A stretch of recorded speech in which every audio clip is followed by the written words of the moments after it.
ታላቅ በሆነው እምነትሽ ታመንኩኝ ካለሽበት ገስግሼ መጣሁኝ እናቴ ክብርሽን አንግሼ ሆንኩኝ እንደ ሕፃን ታድሼ እናቴ ቅድስት አርሴማ ዝናሽ ለዓለም ተሰማ ታላቅ በሆነው እምነትሽ ታመንኩኝ ካለሽበት ገስግሼ መጣሁኝ እናቴ ክብርሽን አንግሼ ሆንኩኝ እንደ ሕፃን ታድሼ እናቴ ቅድስት አርሴማ ዝናሽ ለዓለም ተሰማ ስመጣ ባልጋ ነበረ ተስፋዬም የተሰበረ በእምነትሽ በጸበልሽ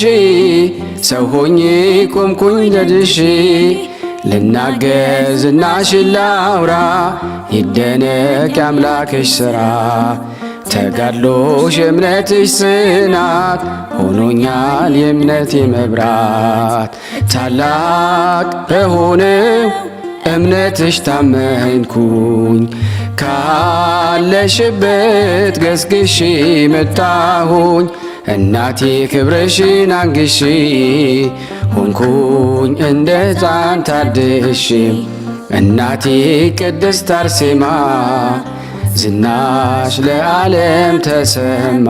በስመ አብ ወወልድ ወመንፈስ ቅዱስ አሃዱ አምላክ አሜን።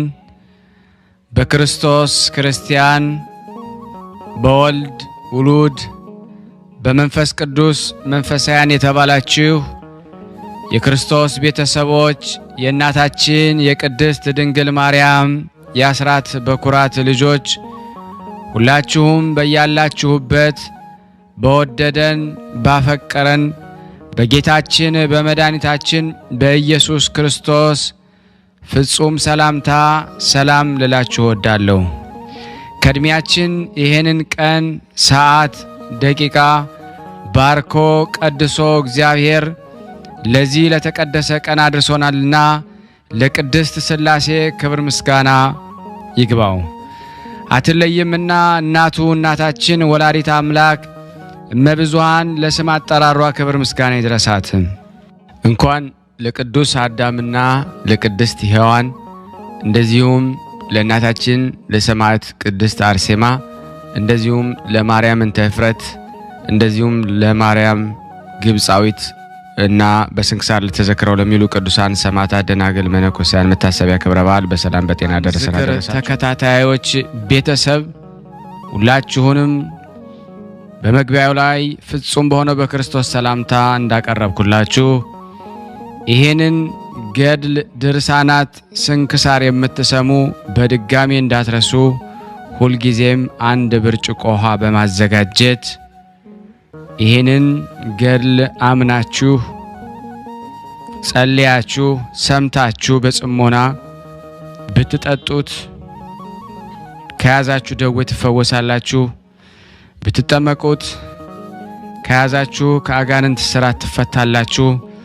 እንደዚሁም በቤታችሁ የተለያየ መንፈስ ቢላክ ወይም ተልኮም ከሆነ ካለም የምትፈትሹበት የምታባረሩበት የምትጠበቁበት ስለሆነ ሁላችሁም ይሄን እንድታደርጉ በቅዱሳኑ ስም ጠይቀብላችሁ እጅግ በጣም ደስ እያለኝና እየበረታው ሲሆን እናንተም ደግሞ በእውነት እንድታበረቱኝ ስለምፈልግ ለሁሉም ምእመናን ሼር በማድረግ ራሳችሁም ላይክ በማድረግ መልካም የሆነውን አስተያየታችሁን በመጻፍ እንደዚሁም ደግሞ ሰብስክራይብ በማድረግ እንድታግዙኝ በእውነት ሁላችሁንም እጠይቃለሁ።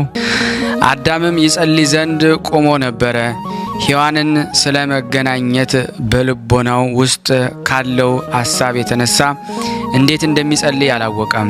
እስኪነጋም እንዲህ ሆነ። በነጋ ጊዜም አዳም ሔዋንን ነይ ወርቅ ወደ ሰን ተራራ ተነሽ እንሂድ፣ ስለዚህ ምክር ወደ እግዚአብሔር እንለምን ዘንድ አላት። ሔዋንንም አዳም ሆይ ምክሩ ምንድነው አለችው።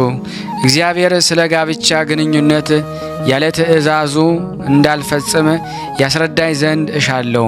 አንቺንም ይህንንም እንዳያጠፋን ሰይጣናት በምትሃት ኃጢአትን ሲያደርጉ ስለታዩኝ ልቦናዬ ተቃጥሏልና አላት። ሔዋንም አዳምን ወደ ምድር ታች ለምን እንሄዳለን?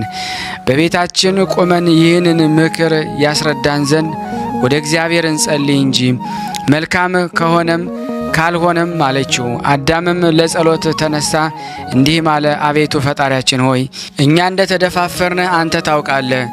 በተደፋፈርንህም ጊዜ ብርሃናዊት ጸጋችንን ተገፋፋችብን። ስጋችን መብልን መጠጥን እና እንስሳዊት ፍትወትን ወይም ምኞትን የምትሻ ሆነች። አቤቱ ጌታችን ሆይ ያለ ትእዛዝ እንዳንሰራ እዘዘን፣ እንዳታጠፋን። ካላዘዝከን ግን እኛ እንሸነፋለን፣ ትእዛዝን ወደ መተላለፍም እንመለሳለን፣ አንተም ታጠፋናለህ። ይህ ካልሆነ ግን ነፍሳችንን ተቀበል፣ ከዚህ እንስሳዊ ፍትወት እንረፍ። ይህ ተግባር የማይፈቅድልን ከሆነ ሔዋንን ከእኔ ለያት፣ እኔንም ከእርሷ ለየኝ። ከእኛም አንዳችንን ከአንዳችን ውሰድ፣ አርቀንም። አቤቱ ጌታችን ሆይ እርስ በርሳችን በላያችን ጊዜ አጋንንት ምትሃት ያደርጉብናል፣ ልባችንም ያሰፋናል። እርስ በርሳችን አእምሯችንን ያስጨንቁታል። እርስ በርሳችን ካልሆነ በማይታዩን ሁኔታ በፊታችን ነን። አዳምም ንግግሩን አቆመ። እግዚአብሔርን እውነት እንደሆነ ከሰይጣን ፈተና የተነሳ መታገስ እንደማይችል ወደ አዳም ቃል ተመለከተ። እግዚአብሔርም አዳምን ስላሰበው ስለ ጸለየውም ጸሎት አዳምን አመሰገነው። የእግዚአብሔር ቃል ወደ አዳም እንዲህ ሲል መጣ። አዳም ሆይ ይህ ጥንቃቄ ከገነት ወደ ኃላፊዋ ምድር ከመውጣትህ በፊት ቢሆን ኖሮ መልካም ነበር አለው። ከዚህ በኋላም እግዚአብሔር ወርቅ ያመጣውን መልአክ፣ ዕጣን ያመጣውን መልአክ እና ከርቤ ያመጣውን መልአክ የመጋባትን ተግባር ያስረዱት ዘንድ ወደ አምላክ ላከ። መላእክትም አዳምን ወርቅን ውሰድ፣ ለማጫ ይሁናት ዘንድም ለሔዋን ስጣት፣ እርሷና አንተ አንድ አካል ትሆኑ ዘንድ ቃል ኪዳን አድርግላት፣ የእጅ መንሻ ዕጣን ከርቤም ስጣት አሉት። አዳምም ከመላእክት ይህን ሰማ፣ ወርቅንም ወሰደ፣ ለሔዋንም ጭንም ልብስንም አደረገው። በእጃቸውም ቃል ተግባቡ። መላእክትም አዳምና ሔዋንን 40 ቀን 40 ሌሊት ይጸልዩ ዘንድ አዘዟቸው። ከዚያም በኋላ ወደ ሚስቱ ይቀርብ ዘንድ ንጹሕ ይሆን ዘንድ ርኩስ እንዳይሆን ልጅም ተወልድለት ዘንድ ዘርን ይዘሩ ዘንድ የዘሩትንም ከመሬት ይነቅሉ ወይም ይሰበስቡ ዘንድ አስተማሩት። አዳምና ሔዋንም የመላእክት ቃል ተቀበሉ። መላእክት ከእነርሱ ሄደ። አዳምና ሔዋን 40 ቀን እስኪፈጸም ድረስ ጾሙ። አዳምና ሔዋን መላእክት እንዳዘዟቸው ተኙ። አዳምም ከወጣበት ቀን ጀምሮ ሔዋንን እስካገባበት ድረስ 203 ቀን ሆነው። ይህን 6 ወር ከ23 ቀን ለአዳምና ለሔዋን የሰይጣን ጦርነት በእርሱ ላይ ጠፋላቸው። በመሬትም እንደ ሥጋ መጠናቸው ይኖሩ ይሰሩም ነበረ። የሔዋን ጽንስ 9 ወር እስኪሆን ድረስ እንዲሁ ነበረ። የመውለጃዋ ጊዜ ተቃረበ። ሔዋንን አዳምን አለችው፣ ይህ ቤት ንጹሕ ቦታ ናት፣ በገነት ያሉ ምልክቶች በውስጧ ስላሉ ዳግመኛም እኛ በውስጧ እንጸልያለን። ሰይጣን በእኛ ላይ ወደ ጠላት የድንጋይ ድንኳን ቤት እንሂድ እንጂ በእርሷ ሊገድለን ፈልጎ በእግዚአብሔር ትእዛዝ ተያዘች፣ ተከለከለችን፣ ቤትም ሆነችን። አዳምን ሔዋንን ወደዚያች ቤት ወሰዳት። የመውለጃዋ ጊዜ ሲደርስ በሕማም ትጸንሻለሽ፣ በሐዘንም ልጅ ትወልጃለሽ ያለውን የእግዚአብሔርን ቃል ይፈጽም ዘንድ ሔዋን በምጥ ተጨነቀች፣ ለሞትም ደረሰች። አዳምም አዘነ፣ ልቡ ታወከ፣ ለሞትም ደረሰች። አዳምም በውስጧ ያለውን የሔዋንን መጨነቅ በተመለከተ ጊዜ ተነስቶ ወደ እግዚአብሔር ጸለየ። አቤቱ አምላኬ ሆይ በዚህ ጭንቅ ውስጥ ባሪያ ሔዋንን ተመልከት። በገነት በነበረችበት ጊዜ የፈረድከውን የተናገርከውን በእርሷ ላይ አታጥፋትም። አቤቱ ፈጣሪያችን ሆይ በምሕረት ዓይን ተመልከታት፣ ከዚች ጭንቅም አውጣት። እግዚአብሔር ወደ አገልጋይ ወደ ሔዋን ተመለከተ፣ አጸናትም፣ የበኩር ልጇን ወለደች፣ ከእርሱም ጋር ሴት ልጅ ወለደች። አዳምም በሔዋን መዳን ተደሰተ፣ ዳግመኛም በተወለዱት ሕፃናት ተደሰተ። አዳምም በቤት ውስጥ እስከ 8 ቀን ድረስ ለሔዋን ይላክ ነበረ። የልጁን ስምም ቃኤል አለው፣ ሴት ልጁንም ሉልዋ አላት። የቃኤል ትርጉም ጠላት ማለት ነው። በውስጧም በፊት ሕፃናትን ሳለ እህቱን ጠልቷታልና፣ ስለዚህ አዳም ቃኤል ብሎ ሰየመው። የሉዋ ትርጓሜ ያማረች ወይም መልከ መልካም ማለት ነው። በእርሷ ደም ግባት ከእናቷ ትበልጣለችና። አዳምና ሔዋን ለቃኤልና ለእህቱ 40 ዕለት እስኪመላ ድረስ ታገሱ። አዳምም ሔዋንን ስለ ሕፃናቱ ቁርባን እናቀርብ ዘንድ እሻለሁ አላት። ሔዋንም መጀመሪያ ለወንድ ልጁ ቁርባን እናቀርብ፣ ከዚያ በኋላ ደግሞ ለልጅቷ ልጅ እናቀርብ አለችው። አዳምም ቁርባንን አዘጋጀ። እርሱም ሔዋንን ልጆቿንም ወዳዘጋጁት ወደ መሠዊያው መጡ። አዳምም ቁርባኑን በመሠዊያው ላይ አቀረበ። እግዚአብሔርም ቁርባኑን ይቀበልለት ዘንድ ፈለገ። እግዚአብሔር የአዳምን መሥዋዕት ተቀበለ። አዳምም ከቁርባኑ ተቀበለች፣ ልጁም ተቀበለ። ሔዋንና ሴቷ ልጅ ግን አልቆረቡም፣ መሥዋዕቱም አልተቀበሉም። አዳምም ወረደ፣ ልጆቹም ከእነሱ ደስተኞች ነበሩ። የሴቷ ልጅ ቀን እስኪፈጸም ድረስ አዳምና ሔዋን ታገሱ። አዳምም ቁርባንን አዘጋጀ፣ ሔዋንን ሕፃናቱንም ይዞ ወደ መሠዊያው ሄዱ። እንደ ልማዳቸው ቁርባን አሳረገ። እግዚአብሔርም ቁርባኑን ይቀበልለት ዘንድ ፈለገ። እግዚአብሔር የአዳምና የሔዋንን ቁርባን ተቀበለ። አዳም ሔዋንና ሕፃናቱን ተቀበሉ፣ ከተራራውም ወረዱ። እነርሱም ደስተኞች ነበሩ። ወደ ወለዱበት ቤት የሄዱ አይደለም፣ ወደ አልወለዱበት ቤታቸው ወይም ቤተ መዛግብት ሄዱ እንጂ። ሕፃናቱ በውስጧ ይዞሯቸው ዘንድ ከገነት በነበሩት ምልክቶች ይባርኩ ዘንድ በምልክቶች ከተባረኩ በኋላ ወደ ወለዱበት ቤት ተመለሱ። ሔዋን ቁርባን ከማቅረቧ በፊት አዳም ይዟት ወደ ውሃው ምንጭ ከእርሷ ጋር ሄደ። ሰውነታቸውን ወደዚያ ጣሉት፣ እርሱም ታጠቡ። ይህችም አዳም በመጀመሪያ ሥጋውም የታጠበባት ናት። ከደረሰባቸው ድካም የተነሳ አዳምና ሔዋን ከንስሐቸው ከቁርባናቸው በኋላ ሌሊቱን ሁሉ ይጸልዩ ዘንድ ወደ ቤት ወይም ቤተ መዛግብት ይመጡ ነበረ። ይባርኩም ዘንድ ወደ ቤታቸው ተመለሱ። አዳምና ሔዋን ሕፃናት ጡት እስኪጠቡ ድረስ እንዲህ ነበረ።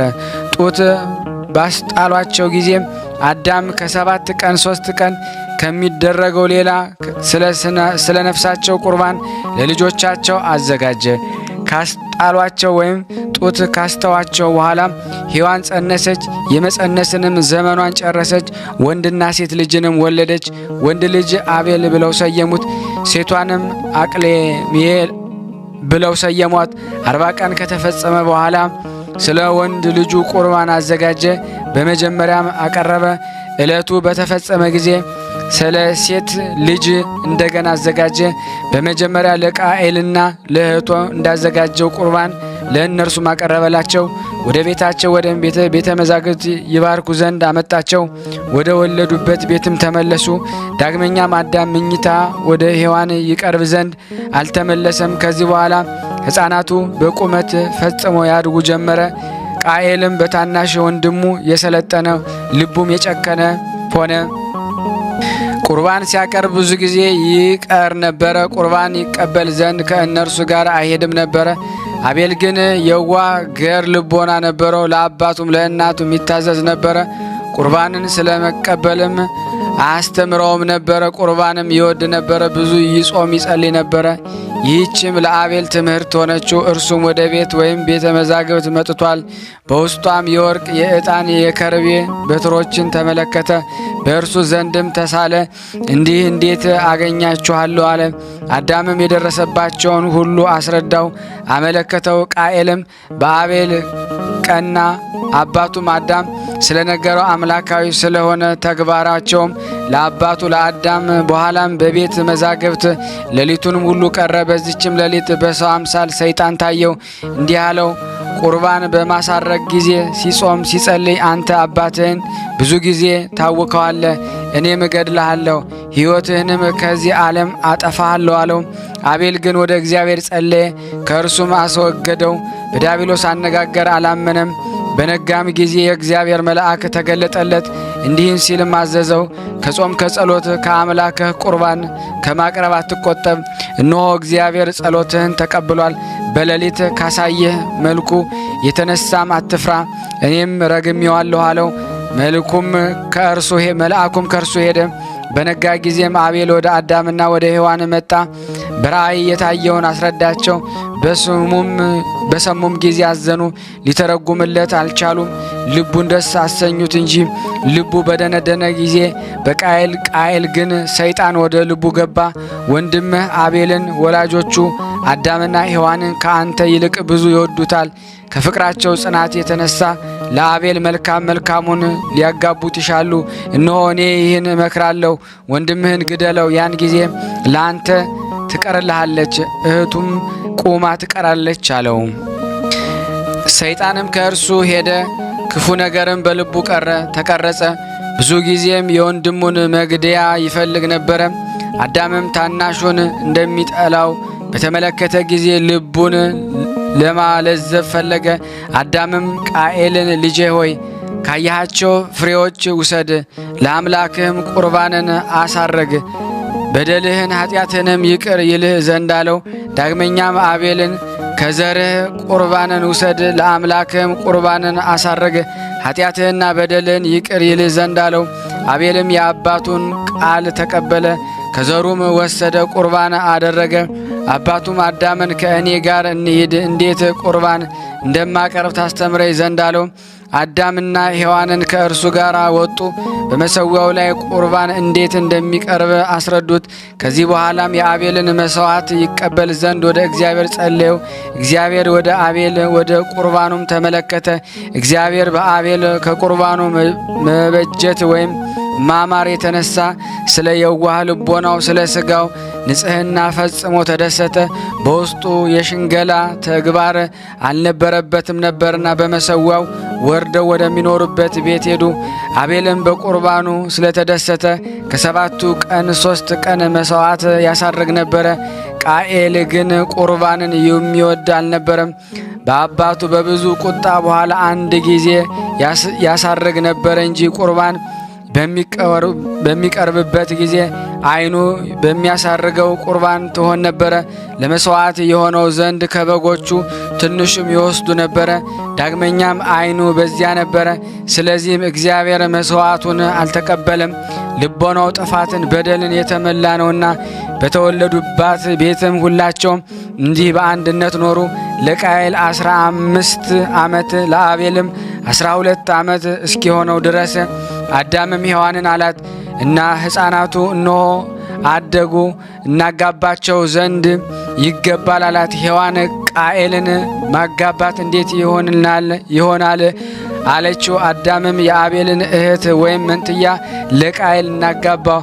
ሔዋንም አዳምን ቃየል አይፈልገውም፣ እርሱ ልበ ጠማማ ነውና ለእግዚአብሔር መሥዋዕት እስከሚያሳርጉ ድረስ ተዋቸው አላቸው። አዳምም ዝም አለ። ሰይጣን ግን በጦርነት ያለ ሰውን መስሎ ወደ ቃየል መጣ። አዳምና ሔዋንን ስለ ጋብቻቸው ተማክረዋል። ያንተን እህት ለአቤል የአቤልን እህትም ለአንተ ሊያጋቡ ተስማሙ አለው። ባልወድህ ኖሮ ይህን ነገር ባልነገርኩህም ነበር። ምክሬን ብትቀበልስ ብትሰማኝም በምታገባበት ዕለት ያማረ ብዙ ወርቅ፣ ዘቦ፣ ልብስ አመጣልሃለሁ፣ ዘመዶችም ይረዱሃል አለው። ቃየልም በደስታ ዘመዶች የት አሉ አለው። ዘመዶችስ አባትህ አዳምን በመጀመሪያ እወስደው ዘንድ ከፈለግሁ በደቡባዊ ገነት ውስጥ ናቸው አለው። እርሱ ግን አልተቀበላቸውም። አንተ ብትቀበለኝ ብትፈልግ ከገባ በኋላ ወደ እኔ ትመጣለህ፣ አንተ ታርፋለህ፣ አባትህ ከአዳም ስራም ትድናለህ አለው። የቃየል ጆሮዎች ተከፈቱ፣ ወደ አነጋገሩም አዘነበለ። በበረሃም አልቆመም። ወደ እናቱ ሔዋን መጣ፣ መታት፣ ረገማትም። እህቴንም ለወንድሜ ታጋቡ ዘንድ ለምን ትወስናላችሁ? እኔ ሙቻለሁን አላት። እናቱ ግን ሸነገለችው፣ አባበለችው፣ ወደ ጫካም ላከችው። አዳም ሔዋንን ቃኤል ስላደረገው ያለችውን በሰማ ጊዜ ፈጽሞ አዘነ፣ ዝምም አለ፣ ምንም አላለም። በነጋውም አዳም አቤልን ልጄ አቤል ሆይ ከበጎችህ ጥሩ ጠቦት ውሰድ፣ ለአምላክህ ቁርባንን አሳርግ፣ ለወንድህም በስንዴ ፍሬ ቁርባንን ለአምላኩ ያሳርግ ዘንድ እኔ እነግረዋለሁ አለ። እነርሱም ከአባታቸው ከአዳም ይህንን ሰሙ። ሁለቱም ቁርባናቸውን ያዙ፣ መሠዊያውን ወዳለበት ተራራም ወጡ። ቃየል ግን በወንድሙ በአቤል ታበየበት፣ ከመሠዊያውም ገፋው፣ ቁርባን ያሳርግ ዘንድ አልታገሰውም። እርሱም ቁርባኑን ሽንገላን፣ ትዕቢትን በተሞላ ልቦና አሳረገ። አቤል ግን ከመሠዊያው አጠገብ ድንጋዮችን ሰራለት።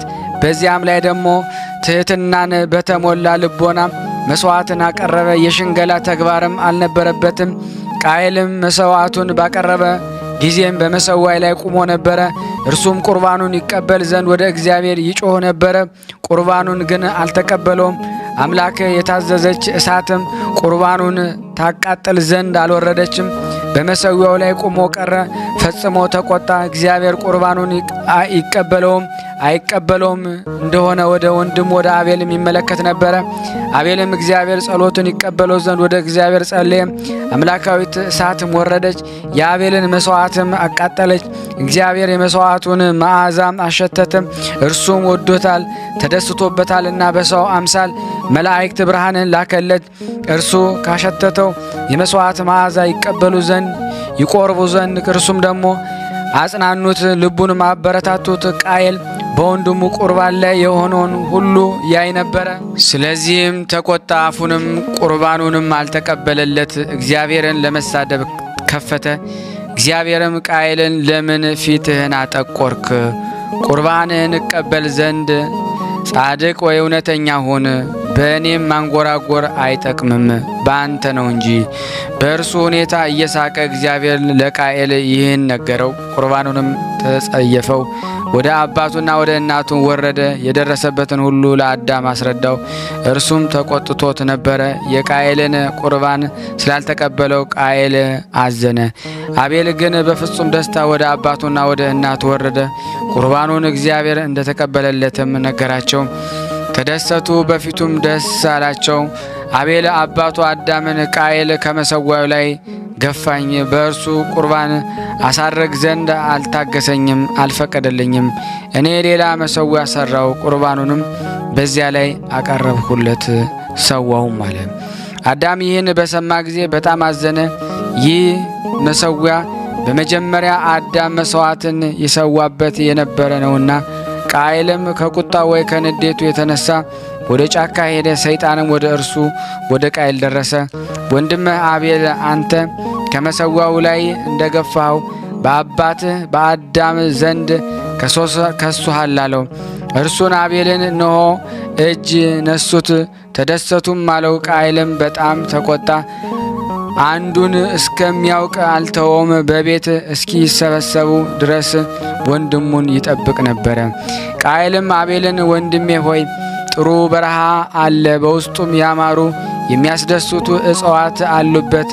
ለሚመለከተውም ታሳስታለች፣ ታስጎመጃለች። ወንድሜ ሆይ አንተ አንድ ቀን ስንኳ ትደሰት ዘንድ ወደ በረሃው ፈጽመህ መጥተህ አታውቅም። ዛሬም ከእኔ ጋር ወደ በረሃው ትሄድና ትደሰት ዘንድ እሻለሁ። በረሃችንና በጎቻችንን ትባርክ ዘንድ አለው። አንተ ጻድቅ ነህና ወንድሜ ሆይ እኔም በጣም እወድሃለሁ፣ አንተ ከእኔ ትርቀኛለህን እንጂ አለው። አቤልም ወደ በረሃ ይሄድ ዘንድ ወንድሙ ቃየልን ተቀበለው፣ እሻለው። ከመውጣታቸውም በፊት ቃየል አቤልን በትር እይዝ ዘንድ ቁምልኝ ወይ ቆየኝ አለው።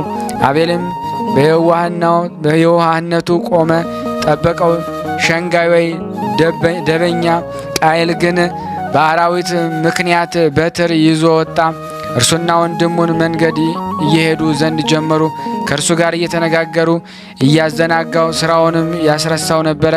ስራ በጎችም ከሌሉበት ምድረ በዳ እስከሚደርሱ እንዲህ ይለው ነበረ። አቤል ቃየልን ወንድሜ እጽዋትን፣ ፍሬያትን፣ ልምላሜያቸውን፣ በጎችን ያልከኝን ተግባራት ሰናይ በመሄድ ወይ በጉዞ ደከምን እባርካቸው ዘንድ ያልከኝ በጎች የት አሉ አለው። ቃየልም ወንድሜ ሆይ ዛሬ በፊታችን ብዙ መልካም ነገሮች ታያለ፣ እስካደርስ ድረስ በፊቴ ሂድ እንጂ አለው። አቤልም ቀደመው፣ ቃየልም በኋላው ቀረ። አቤልም ያለ ተንኮል በየዋህነት ይሄድ ነበረ። ወንድሙ እንደሚገድለው አያውቅም ነበረ። በደረሰ ጊዜ ወንድሙ ቃየል በነገረው አጽናናው። እርስ በኋላም ትንሽ ሩቆ ይሄድ ነበረ። ፈጥኖም እስኪጥለው ድረስ በበትር ደጋግሞ መታው። ከመሬት በወደቀ ጊዜ ወንድሙ ይገድለው ዘንድ እንዳለው ተረዳ። አቤልም ወንድሜ ቃየል ሆይ ስለ ጠባናችሁ ጡቶች ተወኝ፣ አትምታኝ። ስለ ተሸከመችን ማኅፀን ስለ ፈጠረን አምላክ በዚህ በሚገድ በትር አትምታኝ። የምትገለኝ ከሆነ ከነዚህ ታላላቅ ድንጋዮች ውሰድ፣ ፈጥነህም ግደለኝ አለው። ልቦናው የገዘፈ የደነደነ ቃየል ታላቅ ድንጋይ ይዞ ናላውን እስኪያወጣው ድረስ የወንድሙን ራስ መታው። ወንድሙም ፊቱ በደም ተነክሮ ነበረ፣ ባደረገውም አልተጸጸተም። የጻድቁ አቤል ደም የወደቀባት ምድርም ተነዋወጸች። ደሙ ቃየልን ትወጣው ዘንድ እንዲህ ሆነች። የአቤል ደምም የገደለውን ይበቀልለት ዘንድ በሚስጥር ወደ እግዚአብሔር ጮኸ። ቃየል ግን ለወንድሙ መሬት መቆፈር ጀመረ። መሬት ሲንቀጠቀጥ በተመለከተ ጊዜ በእርሱ ላይ ስለደረሰበት ፍርሃት ይንቀጠቀጥ ነበረ። ወንድሙን በጉድጓድ ወይም በመቃብር ጨመረው፣ በመሬትም ደፈነው፣ ቀበረው። መሬትም ትቀበለው ዘንድ አልፈቀደችም፣ ወደ ላይ ትፈጀው እንጂ። ቃየልም እንደገና መቃብር ቆፈረ፣ ወደ ላይም ተፋችው። እስከ 3 ጊዜ እንዲህ አደረገ። መሬት ግን የአቤልን ሥጋ ወደ ላይ ትተፋው ነበረ። በመጀመሪያው ጊዜ ጭቃማው መሬት የተፋችው ለፍጥረቱ ሁሉ በሞት መጀመሪያ በሆነው ነው። ዳግመኛም የተፋችው ያልተቀበለችው ጻድቅ ወይ ቸር ነገር በከንቱ የተገደለ በመሆኑ ነው። ሶስተኛ የተፋችው ወይም ያልተቀበለችው በወንድሙ ፊት ምስክር ይሆን ዘንድ የእግዚአብሔር ቃል ወደ ቃየል በመጣ ጊዜ መፋረጃው የሆነው ዘንድ ነው። በወንድሙ ላይም የእግዚአብሔር ተቆጣ፣ በአቤል መገደል ተጸጸተ። ሰማይም ተነዋወጸ፣ መባረቅትም በፊቱ ወጡ። የእግዚአብሔር ቃልም ከሰማይ ወደ ቃየል መጣ። ቃየል ሆይ ወንድምህ አቤል የት አለ አለው። ቃየልም በጸና በደነደነ ልብ እንዴት ጌታዬ ሆይ የአቤል ጠባቂው እኔ ነኝን አለው። እግዚአብሔር ቃየልን የወንድምህን የአቤልን ደም የጠጣች ምድር የተረገመች ናት፣ አንተም የምትፈራ የምትንቀጠቀጥ ሁን፣ ይህም ምልክት ይሁንልህ፣ ያገኘ ሁሉ ይግደልህ አለው። ቃየልም እግዚአብሔር ስለተናገረው ስለዚህ ቃል አለቀሰ። ቃየልም እግዚአብሔር የሚያገኘኝ ሁሉ ይገድለኛል፣ ከምድር ገጽም እጠፋለሁ አለ። እግዚአብሔር ግን ቃየልን ያገኘህ ሁሉ ይገድልሃል ያለው አልነበረም። ከዚህ ሁሉ ነገር በፊት ቃየል የገደለው 7 ጊዜ በቀልን ይቅር እለዋለሁ ይል ነበረ እንጂ። የእግዚአብሔር ቃል ቃየልን ያለው ግን ወንድምህ የት ነው አለው። እግዚአብሔር በቸርነቱ የቃየልን መመለስ ወይ ንስሐ ስለፈለገ ይህን አደረገ። እርሱም በዚያን ጊዜ ተጸጸተ። አቤቱ ጌታ ሆይ ወንድሜ ስለገደልሁት ኃጢአቴ ይቅር በለኝ አለው። እግዚአብሔር ኃጢአቱን ይቅር አለው። የእግዚአብሔርም ቃየልን ያለውን ግን የወንድምህን ደም የጠጣች ምድር የተረገመች ትሆነ ነበረ። ይህም ከእግዚአብሔር በቃየል ላይ የተደረገ ይቅርታ ነው። እርሱ መሬትን ረገማት እንጂ እርሱንም አልረገመውምና፣ ምድር ግን ደግሞ የገደለች ኃጢአቱንም የሰራች አልነበረችም። እርግማን የሚገባ በገደለው ሰው ነበረ። እግዚአብሔር ከምሕረቱ የተነሳ ሐሳቡን እንደማያውቅ እንደ አንድ ሰው አደረገ እንጂ። ወደ ቃየልም ተመለሰ። ወንድምህ የት አለ አለው። መልሶ አላውቅም አለ። ቃየልም የሚፈራ የሚንቀጠቀጥ ሆነ። እግዚአብሔርም በዚያች ምልክት የታወቀ አደረገው።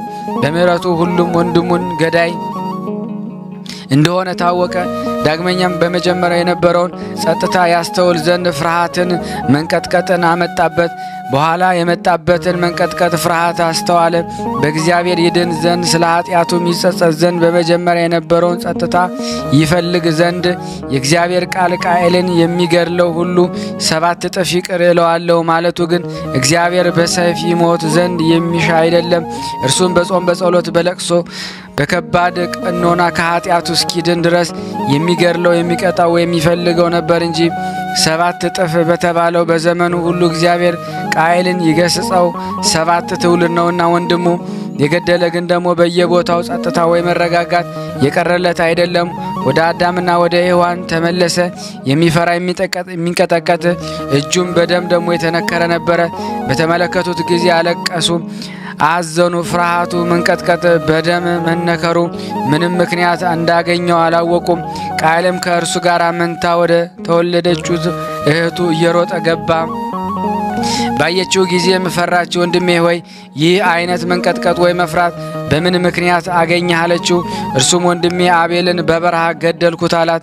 እህቱ ይህን ነገር በሰማች ጊዜ አለቀሰች። እየጮኸች ወደ ቤቷ ወደ እናቷ ሄደች። ቃየል ወንድሙ አቤልን እንደገደለው አስረደቻቸው። ቃላቸውን ድምፃቸውን ከፍ አድርገው ጮኹ። ፊታቸውን መቱ፣ በራሳቸው ትቢያ ነሰነሱ፣ ልብሳቸውን ቀደዱ። አቤል ወደ ተገደለበት ቦታ የሄዱ ዘንድ ወጡ። ተገድሎ ከመሬት ላይ ተጥሎ ማገኙት። አራዊትም ከበውት ነበረ።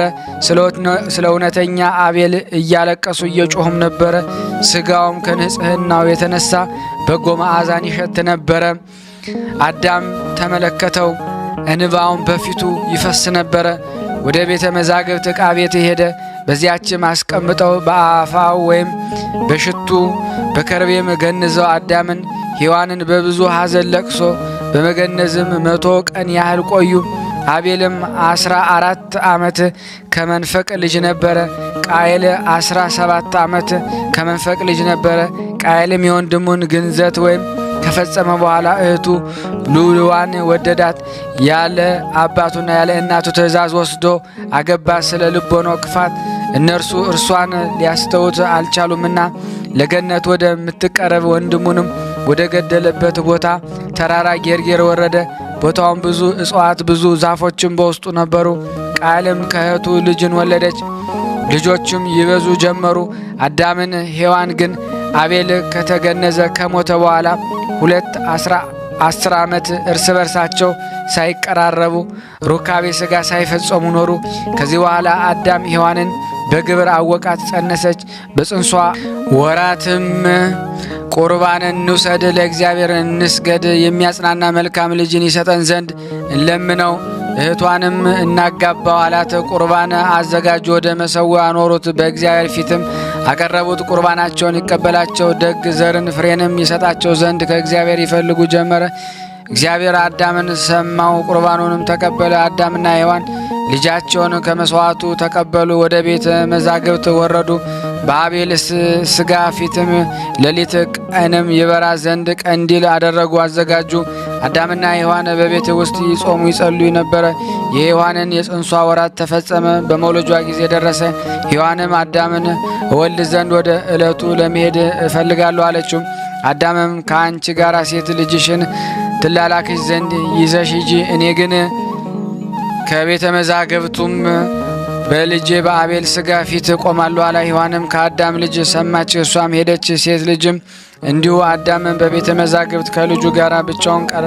ሔዋንም መልኩ ያማረ ልጅ ወለደች። ፊቱ ደም ግባቱ እንደ አባቱ አዳም ያማረ ነበረ። ሔዋንም ባየች ጊዜ ተጽናናች። በቤትም 8 ቀን ያህል ቆየች። ሴት ልጇንም ያየው ስምም ያወጣለት ዘንድ እስኪመለስ ድረስ ቆየች። እንደታዘዘችው አደረገች። አዳምም በደረሰና ሕፃኑንም የተፈጥሮውን ደም ግባት በተመለከተው ጊዜ ተደሰተበት። ስለ አቤልም ተጽናና። ሕፃኑንም ሴት ብሎ ጠራው። ትርጓሜው እግዚአብሔር ልመናዬን ሰማኝ ከችግሬም አዳነኝ ማለት ነው። ሌላ ትርጓሜም ኃይለኛ ጽኑ ማለት ነው። ከሰየመውም በኋላ ወደ ቤተ መዛግብቱ ተመለሰ። ሴቲቱ ልጅም ወደ እናቷ ተመለሰች። ሔዋንም 40ውን ቀን እስክትጨርስ ድረስ በቤተ ተቀመጠች። ወደ አዳምም መጣች። ሕፃኑ ከሴት ልጅም ጋር ተቀበላት። ወደ ውሃው ምንጭም ወጡ። አዳምና ሴት ልጅም በአቤል ስለነበራቸው ሐዘን ታጠቡ። ሔዋንና ሕፃኑም ስለ መንጻት ታጠቡ። ተመልሰውና ቁርባንን ያዙ። ወደ ተራራውም ሄዱ። ስለ ሕፃኑ መስዋዕትን አሳረጉ። እግዚአብሔርም ቁርባናቸውን ተቀበላቸው። እነርሱንና ልጆቻቸውን ባረከ። ወደ ቤተ መዛግብትም ተመለሰ። አዳም ግን በሕይወት ዘመኑ ሁሉ ወደ ሚስቱ ወደ ሔዋን ይቀርብ ዘንድ አልተመለሰም። ሌላ ዘር ከእነርሱ ይወለድ ዘንድ ዳግመኛ አልተገናኙም። እኒህ ዘሮች የተወለዱትም ቃኤል፣ ሉልዋ፣ አቤል፣ አቅሌምንያ ሴት ብቻ ናቸው። ሴትም በቁመት ፈጽሞ አደገ። በጾም በጸሎት በታላቅ ድካም መመራት ጀመረ። አባታችን አዳም ከሚስቱ ከሔዋን ከተለየ 7 ዓመት ሲሆነው ሰይጣን ከእርሱ ተለይቶ ባየው ጊዜ ቀናበት። ከእርሱ ጋር ይተኛ ዘንድም ይፈትነው ነበረ። አዳምም ተነስቶ ወደ ቤተ መዛግብት ወጣ። ሌሊት ሌሊት በእርሱ ውስጥ ይተኛ ነበረ። በነጋ ጊዜም ዘወትር ወደ ቤት ይወርድ ነበረ።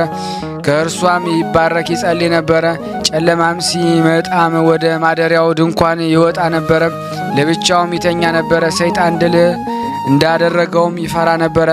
39 ቀንም እንዲህ ተለይቶ ቆየ።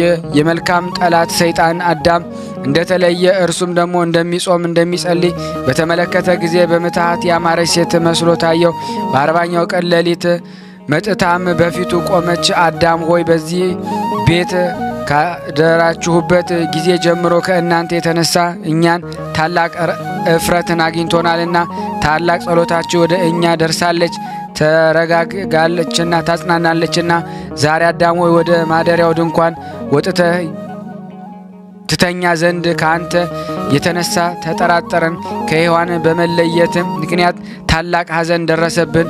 ዳግመኛ ወደዚች የማደሪያ ድንኳን የምትሆንበት ጊዜ ጸሎት ትፈስ ነበረ። ልቦናም ከደም ግባት የተነሳ ትቅበዛበዛለች። በቤት ውስጥ በነበርክ ጊዜ ጸሎት የተሰበሰበች ወደ እኛም የምትወርድ ወይም የምትደርስ እረፍትም የሚያገኝባት ናት። ዳግመኛም እኔ ከአንተ በተለዩ ልጆች አዘንኩ።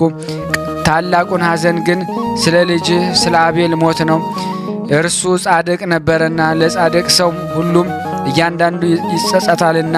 እኔ ስለ ልጅ ስለ ሴት መወለድም ተደሰትኩ። ነገር ግን በሔዋን ምክንያት ትንሽ ወይም ከባድ አዘንኩ።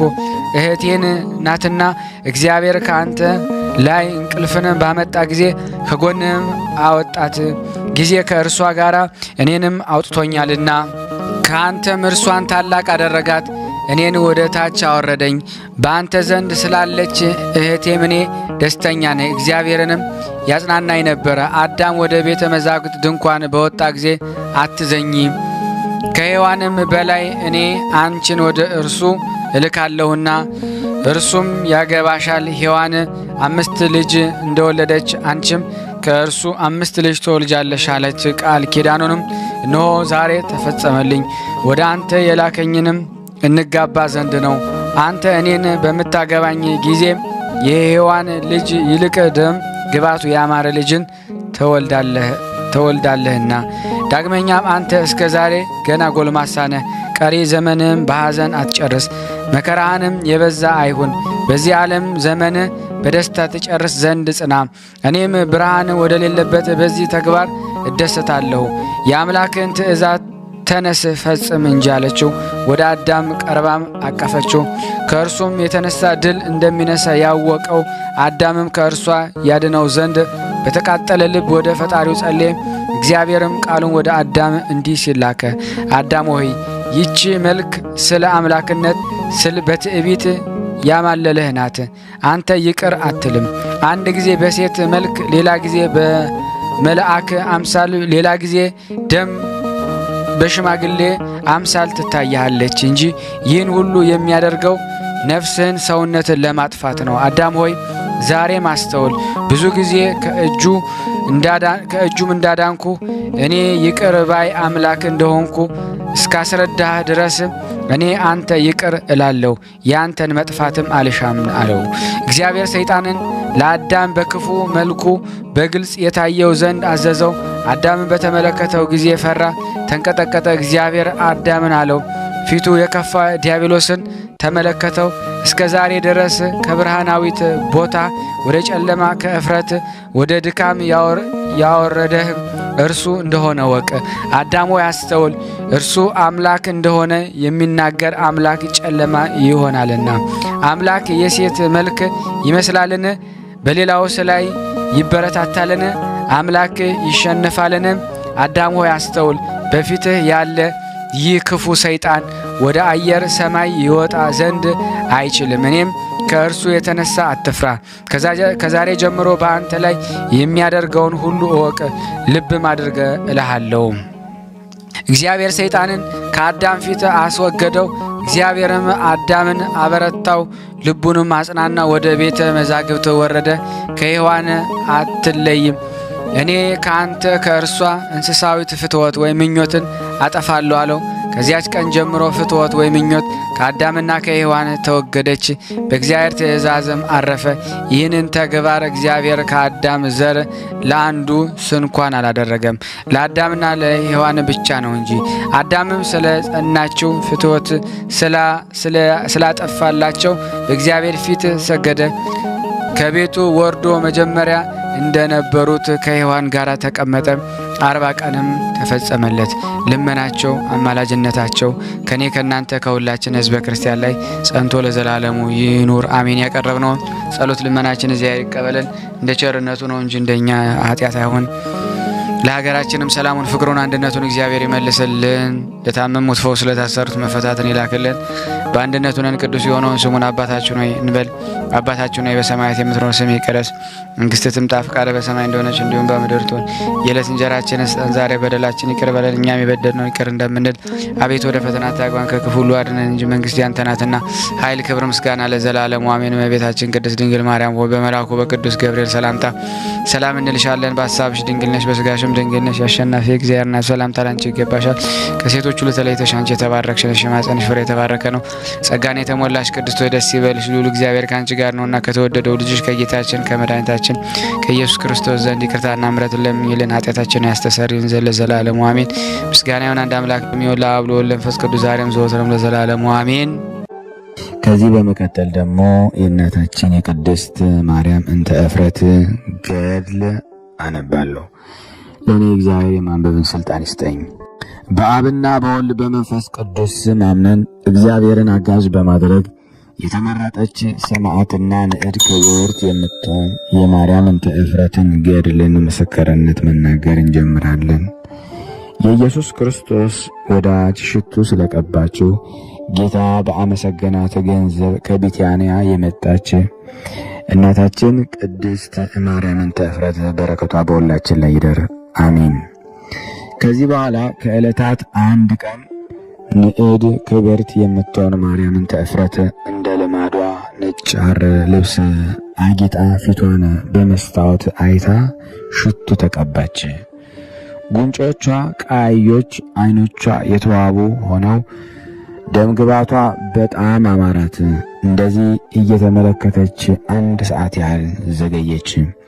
ከዚህ በኋላ መልካም ሐሳብ በእሷ ላይ አድሮ እንደዚህ አለች፣ ይህን ሁሉ ታስወግድ ዘንድ መልኬንም ትለውጥ ዘንድ ሞት ትመጣ የለምን? ይህ መልካም ሽታ ወደ ትልነት ወደ ግማት ይለወጣል።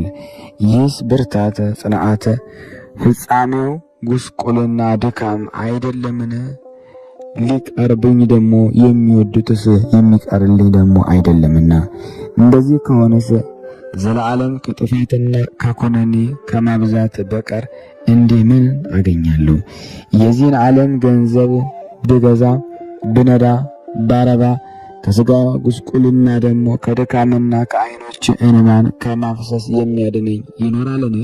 ወይስ ከዚህ ሁሉ ነገር ባዳነኝም ጊዜ ከሞት የሚያድነኝ ገንዘብ ይህ ነገር ይቻላል? ነፍሴ ሆይ ፈረድበት ዘንድ ሰው እንደሚናገርበት ቃል ሁሉ እልሃለሁ። ያለ ዓለሙን ሁሉ ለሚገዛ ጌታ እንዲህ ምን ትመልሻለሽ? ነፍሴ ሆይ ከእውነተኛ ፈራጅ ዘንድ በአንቺ ላይ ትእዛዝ በመጣ ጊዜ እንዴት ትሆኛለሽ? የጨለማ ዳርቻ ወደሚሆን ልቅሶ ደግሞ ጥርስ ማፏጨት ወደ አለበት እሳቱ ወደማይጠፋበት ትሉ ወደማያንቀላፋበት ውርጭ ወደማይሞቅበት ይወስዱሽ ዘንድ አላቸውና። ነፍሴ ሆይ በዚህ ቀን የሚረዳሽ ማን ነው? ስለ አንቺ የሚያማልድሽስ ማን ነው? ንስሐ በሌለበት ነፍስ የተናቀች በምትሆንበት ጩኸትና ልቅሶ ደግሞ ባለበት ቦታ ነፍሴ ሆይ ከዚህ ከኃላፊው ዓለም ሐዘን የሚረባሽ የሚጠቅምሽ የለሽም። ይልቁንም ኃጢአት ስለ መስራት ወዳጆቼ ዓይኖቼ ሆይ የሞት ጥላ በጋረዳችሁ ጊዜ የሚረባችሁን አለን? ብዙ የዋጥሁብህ አፌ ሆይ ይህ መብልና መጠጥ የሚረባህ አለን?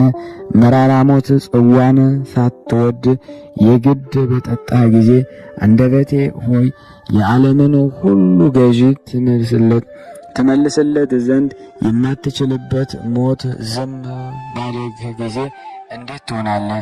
በእንሶስላና በቀለበት አጊጣችሁ የምትኖሩ እጆች ሆይ የምትፈሩት ሞት በመጣባችሁ ጊዜ እንዴት ትሆናላችሁ? ነጭ ሐርና ኅብር ልዩ ልዩ የሆነ ልብስን በመልበስ ደስ የምትሰኙ ሥራዬ ሆይ በክብር ባለቤት በእግዚአብሔር ክፉ ሥራህን ደግሞ ይመክሩ ዘንድ በፊት በሚቆም ትልፊት አእላፍ ረቂቃን በሆኑ መላእክት ፊት ራቁትህን በቆምክ ጊዜ እንዴት ትሆናለህ? ነፍሴ ሆይ የዚህ ዓለም መብል የሚረባሽ የሚጠቅምሽ አለን? በዚህ የትሎች ምግብ ትሆኝ የሚረባሽ የሚጠቅምሽ አለን? ሁሉ ጊዜ ወደ ዝሙት የምትሮጡ እግሮች ሆይ ሞት በአሰራችሁ ጊዜ እንዴት ትሆናላችሁ? ልታመልጡ ትወዳላችሁን? አይቻላችሁም። ነፍሴ ሆይ በዚህ ዓለም የተደሰትሽው ምን ይጠቅምሻል? ንዑድ ክብርት ማርያም እንተ እፍረት ደረቷን እየመታች እንደዚህ አሰበች። መድኃኒት ታገኝ ዘንድ ያመለከታትን አታውቅም ነበርና በሰው ልብ ያለውን መርምሮ የሚያውቅ እግዚአብሔር ግን የጴጥሮስን ለቅሶ አውቆ ንስሐውን እንደተቀበለ ወደ ክብሩም እንደመለሰው የቀራጩንም ጩኸት ከእርሱ እንዳላጠፋ እንደዚሁ ሁሉ ደግሞ ብፅዕት ማርያም እንተ እፍረት በንጹሕ ልብ በመልካም አሳብ ወደ እሱ በተመለሰች ጊዜ እንባዋንም ደግሞ አልናቀም። እሷ ግን ደግሞ እንዲህ አለች አሰበች፣ ቸር መምህር እሱ ደግሞ እንደተቀበላቸው እንደ ሌሎች ሰዎች የሚቀበለኝ ነገርን ይኖርን? እነግረው ዘንድስ አንድ ሰዓት ያህል ይታገሰኝ ይሆን? ንጉሡ ክፋቴን ሁሉ እነግረው ዘንድ ወደ እሱ የሚያቀርበኝ ይኖር ይሆንን? ጉስቁልናዬን በደሌን አስታውሰው ዘንድ ይቀበለኝ ይሆንን? እንዴት ቃልንስ የሚመልስልኝ አንዳች ነገር ይኖርን? እያለች አሰበች። ነፍሴ ሆይ ምሕረትስ ቅርብ ናት፣ ባለመድኃኒትም የራቀ አይደለም። አንቺ ወደ እሱ ትሄጂ ዘንድ የምትመኪበት መድኃኒትሽ ተስፋ የምታደርጊበትስ አለ። ከዚህ በኋላ በማመን ጸጥታ እንዲህ ብላ አሰበች። ኃጢአት ወደዚህ ዓለም የመጣ ስለ እነሱ በመካከላቸው እንደ ሰው ደግሞ የተመላለሰ ይህ አይደለምን? የኃጢአትን መመለሱን ነው እንጂ ሞቱን አልሻም እያለስ እሱ አይደለምን? 100 በግ ያለውን ከእነሱ አንዲቱን ቢጠፋ 99ኙን በበረሃ ትቶ የጠፋውን እስኪያገኝ ድረስ ሊፈልጋት የሚሄድ አይደለምን? ባገኛት ጊዜ ደስ ብሎት በጫንቃው ደግሞ ይሸከማታል። ካልጠፉት ከ99 ይልቅ ፈጽሞ ደስ ይሰኝባታል። እናንተ ደካሞች ሸክማችሁ የከበዳችሁ ሁሉ ወደ እኔ ኑ እኔም አሳርፋችኋለሁ የሚለው እሱ ነው። እንደዚህ ከሆነ ለምን እሰንፋለሁ? ለምንስ ንስሐ አልሻም? እነሆ ከዛሬ ጀምሮ ወደ እሱ ሄጄ ራሴን በፊቱ እክዳለሁ። ካልተወኝ እርሱ ይቅር ባይ መሐሪ፣ ይቅርታን ቸርነቱ የበዛ እንደሆነ ነው አውቃለሁ። መድኃኒታችን ኢየሱስ ክርስቶስ ባይቀበለኝ እበሳጭ ዘንድ ፈጽሞ አይገባኝም አለች። የእናታችን የቅድስት ማርያም እንተ እፍረት በረከት በእኔና በእናንተ በሁላችን በሕዝበ ክርስቲያን ጋር ጸንቶ ለዘላለሙ ይኑር አሜን። ያለ ሐሰት የቀረብነው ጸሎት ልመናችን እግዚአብሔር ይቀበለን። ለሀገራችንም ሰላሙን፣ ፍቅሩን፣ አንድነቱን ይሰጠን ዘንድ አባታችን ሆይ እንበል። አባታችን ሆይ በሰማያት የምትኖር ስምህ ይቀደስ፣ መንግሥትህ ትምጣ፣ ፈቃድህ በሰማይ እንደሆነች እንዲሁም በምድር ትሁን። የዕለት እንጀራችንን ስጠን ዛሬ፣ በደላችንን ይቅር በለን እኛም የበደልነውን ይቅር እንደምንል፣ አቤቱ ወደ ፈተና አታግባን ከክፉ ሁሉ አድነን እንጂ መንግሥት ያንተ ናትና፣ ኃይል፣ ክብር፣ ምስጋና ለዘላለሙ አሜን። እመቤታችን ቅድስት ድንግል ማርያም ሆይ በመልአኩ በቅዱስ ገብርኤል ሰላምታ ሰላም እንልሻለን። በሐሳብሽ ድንግል ነሽ፣ በሥጋሽም ድንግል ነሽ። አሸናፊ እግዚአብሔር እናት ሆይ ሰላምታ ላንቺ ይገባሻል። ከሴቶች ሁሉ ተለይተሽ አንቺ የተባረክሽ ነሽ፣ የማኅፀንሽ ፍሬ የተባረከ ነው። ጸጋን የተሞላሽ ቅድስት ሆይ ደስ ይበልሽ፣ ልዑል እግዚአብሔር ከአንቺ ጋር ነውና ከተወደደው ልጅሽ ከጌታችን ከመድኃኒታችን ከኢየሱስ ክርስቶስ ዘንድ ይቅርታና ምሕረትን ለምኝልን ኃጢአታችን ያስተሰርይልን ዘንድ ለዘላለሙ አሜን። ምስጋና ይሁን አንድ አምላክ ለሚሆን ለአብ ለወልድ ለመንፈስ ቅዱስ ዛሬም ዘወትርም ለዘላለሙ አሜን። የተወደዳችሁና የተከበራችሁ የቅዱሳን ዝክር ቤተሰብ የሆናችሁ ይህንን ቪዲዮ ሼር፣ ላይክ፣ ኮመንት በማድረግ ለምዕመን ታደርሱልን ዘንድ በቅዱሳኑ ስም እንለምናችኋለን። ከዚህ በመቀጠል ደግሞ የእናታችን የቅድስት አርሴማን ገድል አነባለሁ። አንድ አምላክ በሚሆን በአብ በወልድ በመንፈስ ቅዱስ ስም ስለ ጌታችን ኢየሱስ ክርስቶስ ሰማዕት የሆነች የብጽዕት የብሩክት የክብርት ቅድስት አርሴማ ገድል ነው። በላያቸው ያለውን የጌታችን የኢየሱስ ክርስቶስ የኃይል ብርታት እያዩ በሚያረጅ ሥጋቸው ነዋሪ በሆነ ነፍሳቸው የትዕግሥትን ብርታት ያሳዩ ዘንድ የወንጀለኞች ስህተቶችንና መከራቸውን እየናቁ የዚህ ዓለም መከራቸውን እያቀለሉ እግዚአብሔር ለወላጆች ያዘጋጀውን የማያረጀውንና የማያጠፋውን ደግሞ መልካሙን የዘላለም የኑሮ ብዛት ጣዕምንም ያገኙ ዘንድ በብዙ ገድልና ትዕግሥት በጌታችን ኢየሱስ ክርስቶስ ከእርሷ ጋር ሰማዕት የሆኑ 27 ሰማዕታት ገድልና ሰማዕትነት ይህ ነው።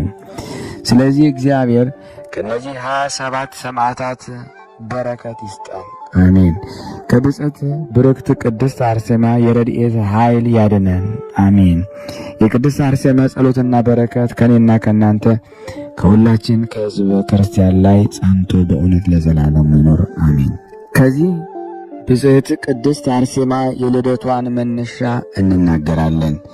በዚያን ዘመን ክቡራን ከሆኑ ከእናቷ ሌዋውያን ከኃያላን ነገሥታት ወገን የሆነ ስሙ ቴዎድሮስ የሚባል አንድ ሰው ነበረ። ከቤተ ክርስቲያን ሹመት ክህነትንም ደግሞ ሃይማኖታቸው የቀና ከሆኑ ከጳጳሳት አለቆች ወገን ስሟ አትኖሲያና የምትባል ክብር የሆነች ሴትን አገባ። እነርሱም እግዚአብሔርን የሚፈሩ ጻድቃን ነበሩ። በጾምና በጸሎት በልመናና በስግደት በትጋት የጸኑ ነበሩ። ሁሉ ጊዜ በትዕግስትና በንጽህና ይጋደሉ ነበረ። በጸሎት በቁርባንና በማዕጠንትም ጊዜ ወደ ቤተ ክርስቲያን ይገሰግሱ ነበረ። ነገር ግን ልጅ መውለድን ተሳናቸው፣ እስከ እርጅናም ድረስ መሃን ሆኑ። ስለዚህ ብሩክት አትኖሲያና ታዝን ታለቅስ ነበረ፣ መውለድ ተስኗታልና። ከብዙ ሐዘን ጊዜ ኢየሱስ ክርስቶስ ሆይ መልካም ፍሬ ወንድ ልጅ ወይም ሴት ልጅን ስጠኝ እንጂ ፍሬ የሌለው ከንቱ እሆን ዘንድ አታደርገኝ። አንተ ከወደድከኝ ሁሉ ይቻላል፣ የሚሳነህም የለምና እያለች ዘወትር ወደ እግዚአብሔር ትጸልይ ነበር። ከዚህም በሰማይና በምድር የሚኖሩ ፍሬ ስጠኝ፣ በምድርም የሚኖር ፍሬ የፈቀድህልኝ ከሌለ በሰማይ የሚኖር ፍሬ ስጠኝ። በሁለት ሥራ አትቅጣኝ። ጌታ አምላኬ መድኃኒቴን ነፍሴን ይቅር በላት፣ ከአለኝታዬም አታሳፍረኝ። የሚያስደስትን አደርግ ዘንድ ለዘላለም የሚኖር ፍሬን ደግሞ ስጠኝ። ጌታዬና አምላኬ ሆይ የተናቀችና የተቸገረች ያዘነች የተገዘች እኔን ባሪያን ችላ አትበለኝ። በጥበብህ ኃይል ሰማይንና ምድርን ባሕርንና በውስጧ ያለውን ሁሉ የፈጠርክ እግዚአብሔር አምላኬ ሆይ አትጸየፈኝ። በመልካም አገልግሎት በመመስገኛ አዳራሽ የሚያገለግሉ የቅዱሳን አባቶች የሚቃጠል መሥዋዕታቸውን የቁርባናቸውን የዕጣናቸውን መዓዛ የተቀበልክ ሆይ በማኅፀኗ የተሸከመችኝን የእናቴን እንባ ያን ጊዜ አስብ። ለእናቴ የባሕር ልጅ ነኝና በብዙ ለቅሶና ሐዘን በትጋት በትሕትና ለችግረኞች ጦም አዳሪዎች በመመጽወት እንደዚህ ስትጸልይ እግዚአብሔር የልቧን ብርታት ባየ ጊዜ ስለ እሷ ይጸልይ ዘንድ ስሙ ልድዮስ የሚባለውን የቂሳርያ ሊቀ ጳጳሳት ወንድሟን አዘዘው። እርሱም ስለ እርሷ ጸለየ፣ በመልካም ጠባያ እጅግ ይወዳታልና። ስለዚህም እግዚአብሔር የጳጳሳቱን አለቃ ጸሎትና በረከት አትኖስያን ለቅሶን ደሞ ሰማ። መልኳ ያማረ የምታስፈራ ያችን ልጅን ደሞ ሰጣት። ይቺውም ቅድስት አርሴማ ናት። እስከ 3 ዓመትም ድረስ አሳደገቻት። ከዚህ በኋላ አምላክን በወለደች በእመቤታችን ማርያም ስም ለተሰራች ቤተ ክርስቲያን ታገለግል ዘንድ ሰጠቻት።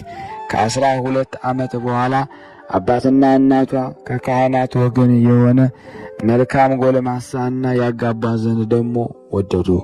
ይህች ቅድስት አርሴማ ግን ይህን አልወደደችም ነበረ። ነገር ግን እንደ ሕጋቸው ሰርግ አድርገው በእርሷ ሰርግ ታላቅ ደስታን ተደሰቱ። የብጽዕት ቅድስት አርሴማ የፊቷ ውበት እጹብ ድንቅ ነውና በዚያን ዘመን በዚያ አገር ውስጥ ከፊቷም ሆነ ከኋላ በመልክና በውበት የሚመስላት ደግሞ የለም። ይህንን ዓለም በመናቅ ክርስቶስን ከተከተሉት ቅዱሳት ደናግል አንስት እመቤቴና የእውነት ፀሐይ ከሆነች ከእመቤታችን ማርያም በቀረ 15 ዓመት ከሆናት በኋላ ከሃዲውን ንጉሥ ዲዮቅልጥያኖስን ሰይጣን አነሳሳው። ከከሃዲው ንጉሥ ዲዮቅልጥያኖስ ሚስት ያገባ ዘንድ በመልኳ ውብ የሆነች ሴትን ልጅን ደሞ ፈለገ። መልኳ ውብ የሆነች አንድ ሴት ልጅን ይመርጡለት ዘንድ በሀገሩ ሁሉ እንዲሄዱ በሰሌዳም ደግሞ መልኳንና ቅርጿን ሁሉ ስለው ይገልጡለት ዘንድ ሰዓሊዎችን ደሞ አዘዘ። እነዚህም ሰዓሊዎች ወደ ሮሜ አገር በደረሱ ጊዜ አንድ የደናግል ገዳም አገኙ። በዚያም ያችን ድንግል ቅድስት አርሴማን አገኟት። ይቺ ቅድስት አርሴማም ደም ግባቷ ያማረ መልኳ የሚያስደንቅ ነበረ። በዚህም በደናግሉ ገዳም ውስጥ ደግሞ መልክ እንደ እሷ ቆንጆ የለምና በመልካም የሚመስላትም ደግሞ የለም። በዚያም ሰዓሊዎች ስዕሏን ስለው ለንጉሥ ዲዮቅልጥያኖስ ላኩ። ንጉሡም ስዕሏን ባየ ጊዜ ፈጽሞ ተደሰተ። ስለ ሰርጉ ወደ እርሱ ደግሞ እንዲመጡ ሕዝቡን ይጠሩ ዘንድ ደግሞ ነገሥታቱን መኳንንቱን ሁሉ ላከ። ደናግሉም ይህን ነገር ባወቁ ጊዜ አለቀሱ።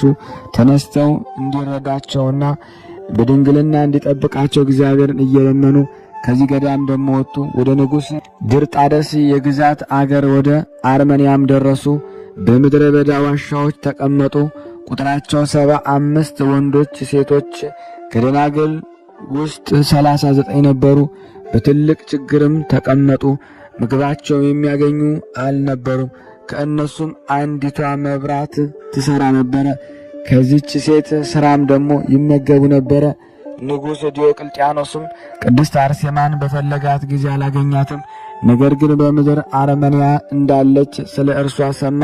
ቅድስት አርሴማን ይዞ እንዲልክለት ወደ አርመንያ ንጉሥ ድርጣድስ መልእክት ላከ።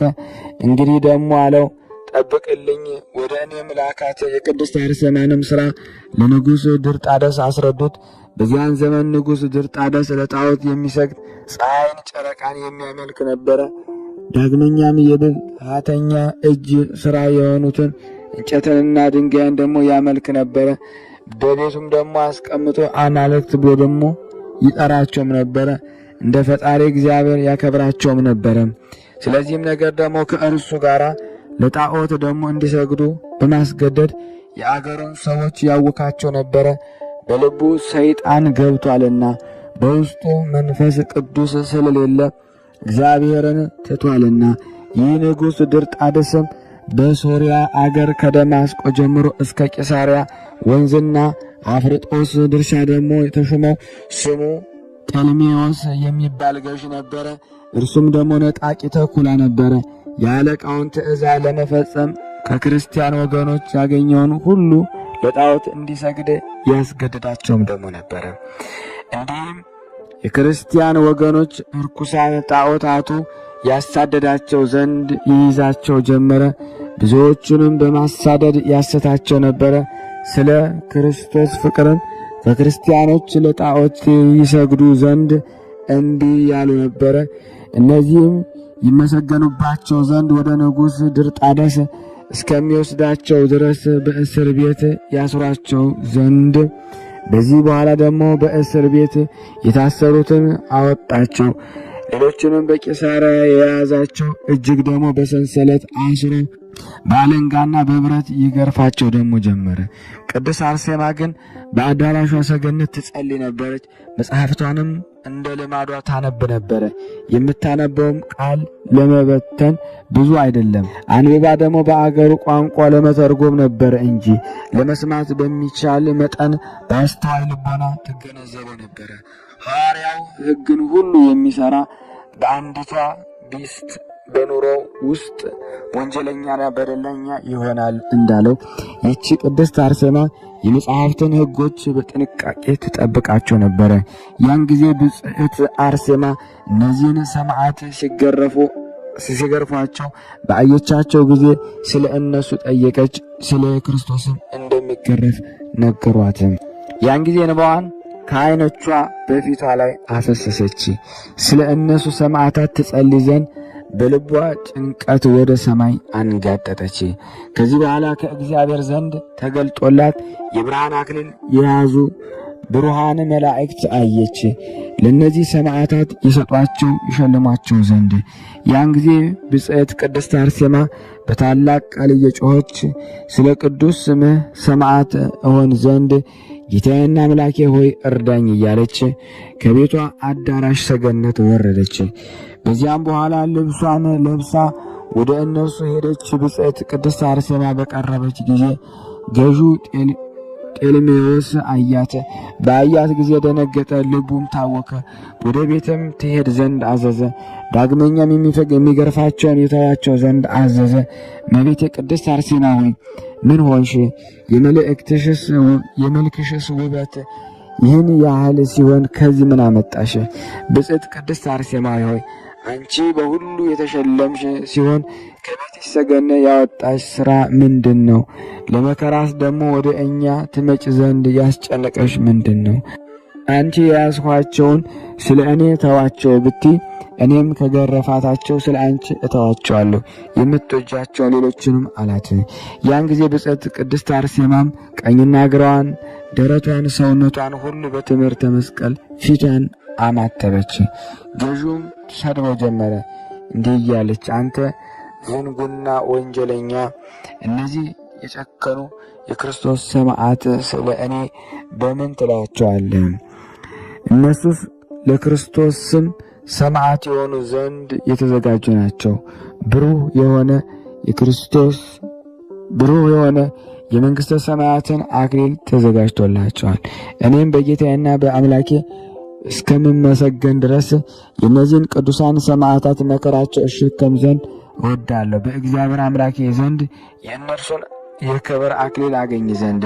ነገር ግን በሥጋዬና የእነሱን መከራ እቀበል ዘንድ የእነዚህ ቅዱሳን በረከት ነጠብጣብና የአምላኬ ምሕረቱ ጸጋ ይድረሰኝ። ሞቴም ሕይወቴም ከእነሱ ጋር ትሆን አለች። እኛንም እንደነሱ ጌታችን አምላካችን በሰማይ ባለው የመንግሥት ክብር ያዘጋጀን አሚን።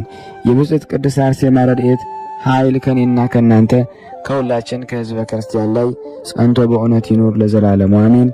ለሀገራችን ሰላምን፣ ፍቅሩን፣ አንድነትን ይላክልን። ማኅበራችን እግዚአብሔር ይጠብቅልን። ከቅዱሳኑ በረከት ያሳትፈን ዘንድ በአንድነት አባታችን ሆይ እንበል። አባታችን ሆይ በሰማያት የምትኖር ስምህ ይቀደስ፣ መንግሥትህ ትምጣ፣ ፈቃድህ በሰማይ እንደሆነች እንዲሁም በምድር ትሁን። የዕለት እንጀራችንን ስጠን ዛሬ፣ በደላችንን ይቅር በለን እኛም የበደልነውን ይቅር እንደምንል፣ አቤቱ ወደ ፈተና አታግባን ከክፉ ሁሉ አድነን እንጂ መንግሥት ያንተ ናትና ኃይል፣ ክብር፣ ምስጋና ለዘላለሙ አሜን። እመቤታችን ቅድስት ድንግል ማርያም ሆይ በመልአኩ በቅዱስ ገብርኤል ሰላምታ ሰላም እንልሻለን። በሐሳብሽ ድንግል ነሽ፣ በሥጋሽም ድንግል ነሽ። የአሸናፊ እግዚአብሔር እናት ሆይ ሰላምታ ላንቺ ይገባሻል። ከሴቶች ተለይተሽ አንቺ የተባረክሽ ነሽ፣ የማኅፀንሽ ፍሬ የተባረከ ነው። ጸጋን የተሞላሽ ቅድስት ሆይ ደስ ይበልሽ፣ ልዑል እግዚአብሔር ከአንቺ ጋር ነውና ከተወደደው ልጅሽ ከጌታችን ከመድኃኒታችን ከኢየሱስ ክርስቶስ ይቅርታና ምሕረትን ለምኝልን ኃጢአታችንን ያስተሰርይልን ዘንድ ለዘላለሙ አሜን። ምስጋናን አንድ አምላክ እንደሚሆን ለአብ ለወልድ ለመንፈስ ቅዱስ ዛሬም ዘወትርም ለዘላለሙ አሜን። የተወደዳችሁና የተከበራችሁ የቅዱሳን ዝክር ቤተሰብ የሆናችሁ ይህንን ቪዲዮ ሼር፣ ላይክ፣ ኮመንት በማድረግ ለምዕመናን ታደርሱልን ዘንድ በቅዱሳኑ ስም እንለምናችኋለን። ከዚህ በመቀጠል ደግሞ የእናታችን የቅድስት ማርያም ግብፃዊትን ገድል አነባለሁ። እግዚአብሔር ለእኔ የማንበብን ስልጣን ይስጠኝ። በስመ አብ ወወልድ ወመንፈስ ቅዱስ አሐዱ አምላክ። የእናታችን የቅድስት ማርያም ግብፃዊት ገድል በሥላሴ ስም አነባለሁ። በፍልስጤም ገዳማት በአንዳቸው ውስጥ ከሕፃንነቱ ጀምሮ በገዳሙ ሕይወቱን ምግባር ተኮትኮቶ ያደገ በአነጋገሩና በሕይወቱ የተቀደሰ ካህን ነበረ። አንድ አረጋዊ ነበረ። የዚህም አረጋዊ ስም ዞሲማስ ይባላል።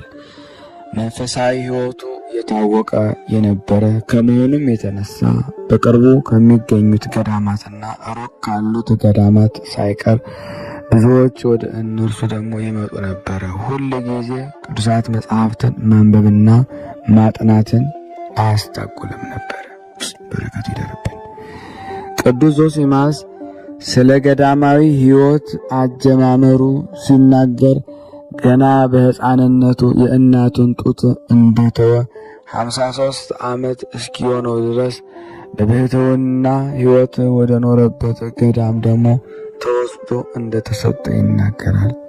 ከዚህ በኋላ በሁሉም ነገር ፍጹም እንደሆነና ከማንም ሌላ ሰው ምንም አይነትም እርዳታ ሆነ ምክር ወይም ሊጠቅመው ደግሞ የሚችል ነገር እንደማያስፈልገው ወይም ሊያገኝ እንደማይችል ሆኖ ይታሰበው በክፉ ሐሳብ መሰቃየት ጀመረ። በሕሊናው የትዕቢት ሐሳብ እየተመላለሰ በራሱ እንዲህ ይል ነበረ፣ በዚህ ምድር ላይ እኔ ያላደረኩበት የብሕትውና ሕይወት ሊያሰኘኝ የሚችል መነኩሴ አገኝ የሆነ በበረሃውስ ከእኔ የበለጠ የብሕትውናን ሕይወት ያለው ሰው ይገኝ ይሆንን እያለ እንዲህ እያሰበ ሳለ በድንገት የእግዚአብሔር መልአክ ተገለጠለት፣ እንዲህም አለው፣ ዞሲማስ ሆይ በሰው አቅም ሊደረግ እስከሚችለው ድረስ በጽናት ተጋድለሃል። በብሕትውና ሕይወት በቁርጠኝነት ተጉዘሃል። ሆኖም ግን በፍጹምነት የደረሰ ሰው የለም። ከደረስክባት በላይ የሆነና ካለፍካቸው ትግሎች የሚበልጡና ገና ያልደረስክባቸው የማይታወቁ ተጋድሎች ከፊት ይጠብቁሃል።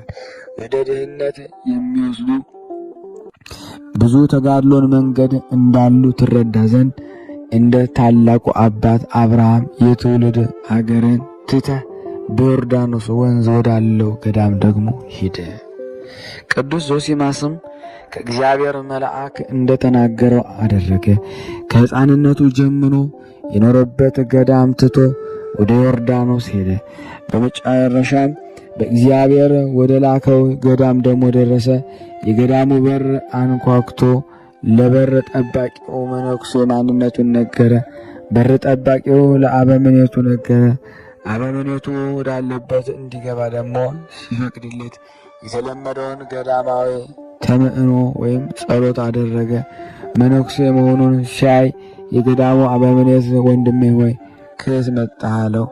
እርሱም ደግሞ ዞሲማስ ከየት እንደመጣው መናገር አያስፈልግም፣ ነገር ግን አባቴ ሆይ እኔ የመጣሁት መንፈሳዊ ብቁኤቴን ደግሞ ፈልጌ ነው። ለሰዎች የእግዚአብሔርን መንገድ በማሳየትና ነፍሳቸውን ወደ እግዚአብሔር በማቅረብ ያላችሁን ታላቅ መንፈሳዊ ጥበብ ሰምቻለሁና ስለዚህ ወደ እናንተ መጣሁ በማለት መለሰ። የገዳሙ አበምኔት እንዲህ አለው፣ ወንድሜ ሆይ የነፍስህን ቁስል ሊፈውስ የሚችል እግዚአብሔር ብቻ ነው።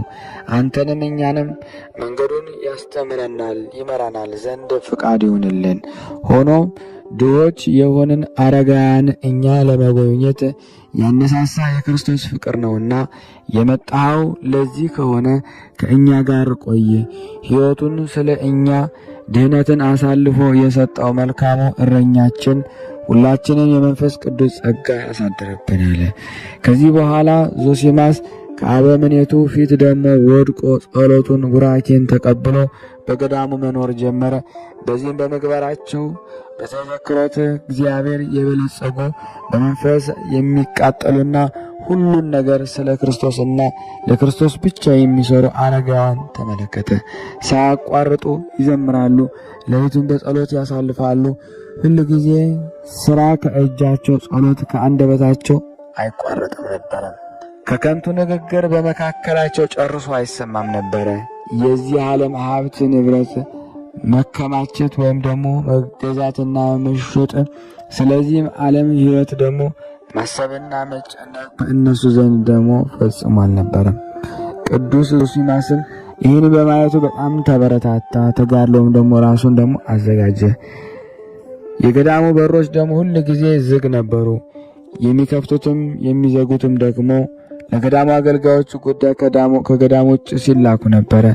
ገዳሙ በዓለም ሰዎች የሚጎበኝ ብቻ ሳይሆን ከነመኖሩም ያልታወቀ በረሃ ነበርና እግዚአብሔር ዞሲማስን ወደዚህ ገዳም እንዲሄድ ያደረገበት ምክንያት የሆነው የዚህ ገዳም ሕግ ስርዓት ነበረ። በታላቅ ጾመ ኢየሱስ መጀመሪያ ላይ ባለው እሁድ ካህኑ ቅዳሴ ቀድሶ ሁሉም መነኮሳት የክርስቶስን ቅዱስ ሥጋውን ክቡር ደሙን ይቀበላሉ። ከቅዳሴው በኋላ ወደ ቤተ መርፋቅ ሄደው ትንሽ ማዕድ ደግሞ ይሳተፋሉ። በዚህ ሁሉም በቤተ ክርስቲያን ውስጥ ይሰበሰቡና በአስተብርኮና ደግሞ በሰይድ ሆነው በዛህቅ ልብ ደግሞ ከጸለዩ በኋላ እርስ በርሳቸው በመንፈሳዊ አሳሳም ይሳሳሙና ይቅርታ ይጠያየቃሉ። ከዚህም እያንዳንዱ አበምኔቱን እጅ እየነሳና ከፊቱ ስላለው ተጋድሎ እንዲያስብ እየጠየቀ ጸሎትና ቡራኬውን ይቀበላሉ። ከዚህ በኋላ የገዳሙ በሮች ወለል ብለው ይከፈታሉ። መነኮሳትም እግዚአብሔር ብርሃኔና መድኃኒቴ ነው፣ የሚያስፈራኝ ማን ነው? እግዚአብሔር የሕይወቴ መታመኛ ነው፣ የሚያስደነግጠኝ ማን ነው? የሚለውን የዳዊት መዝሙርን እስከ መጨረሻው እየዘመሩ ሁሉም ወደ በረሃው ደግሞ በመሄድ የዮርዳኖስን ወንዝ ይሻገራሉ። በገዳሙ ያለው ቤተ ክርስቲያን አገልግሎት እንዳይታጎል ለማድረግ 1 ወይም 2 መነኮሳት ብቻ በገዳሙ ይቀራሉ። በስንቅ በኩል እያንዳንዱ እንደ ሰውነቱ ፍላጎትና እንደ ብቃቱ የሚያስፈልገውን ወይም ደግሞ የሚቻለውን ያህል ደግሞ ይወስዳል።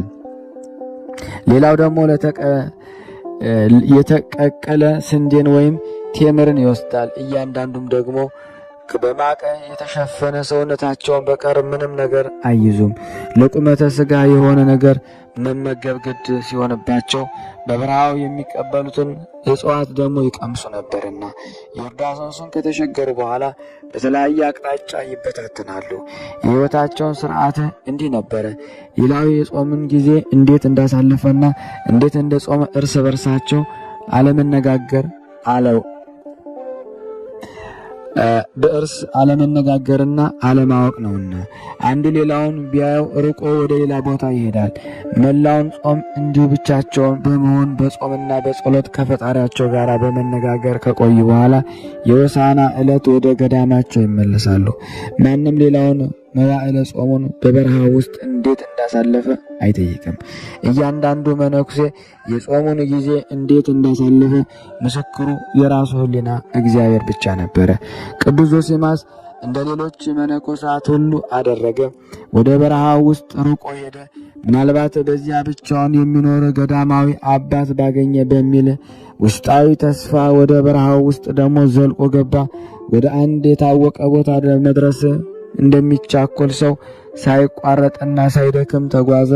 ለ20 ቀናት ያህል ደግሞ በተከታታይ ወደ በረሃው ውስጥ ደግሞ ከተጓዘ በኋላ የ6 ሰዓት ጸሎትን ቆሞ ሲያደርስ ሳለ ከቆመበት ኮረብታ ቦታ ደግሞ በስተቀኝ በኩል ሰው የመሰለ ረዥም ግራጫ ጸጉር አይነት ነገር ደግሞ ተመለከተ።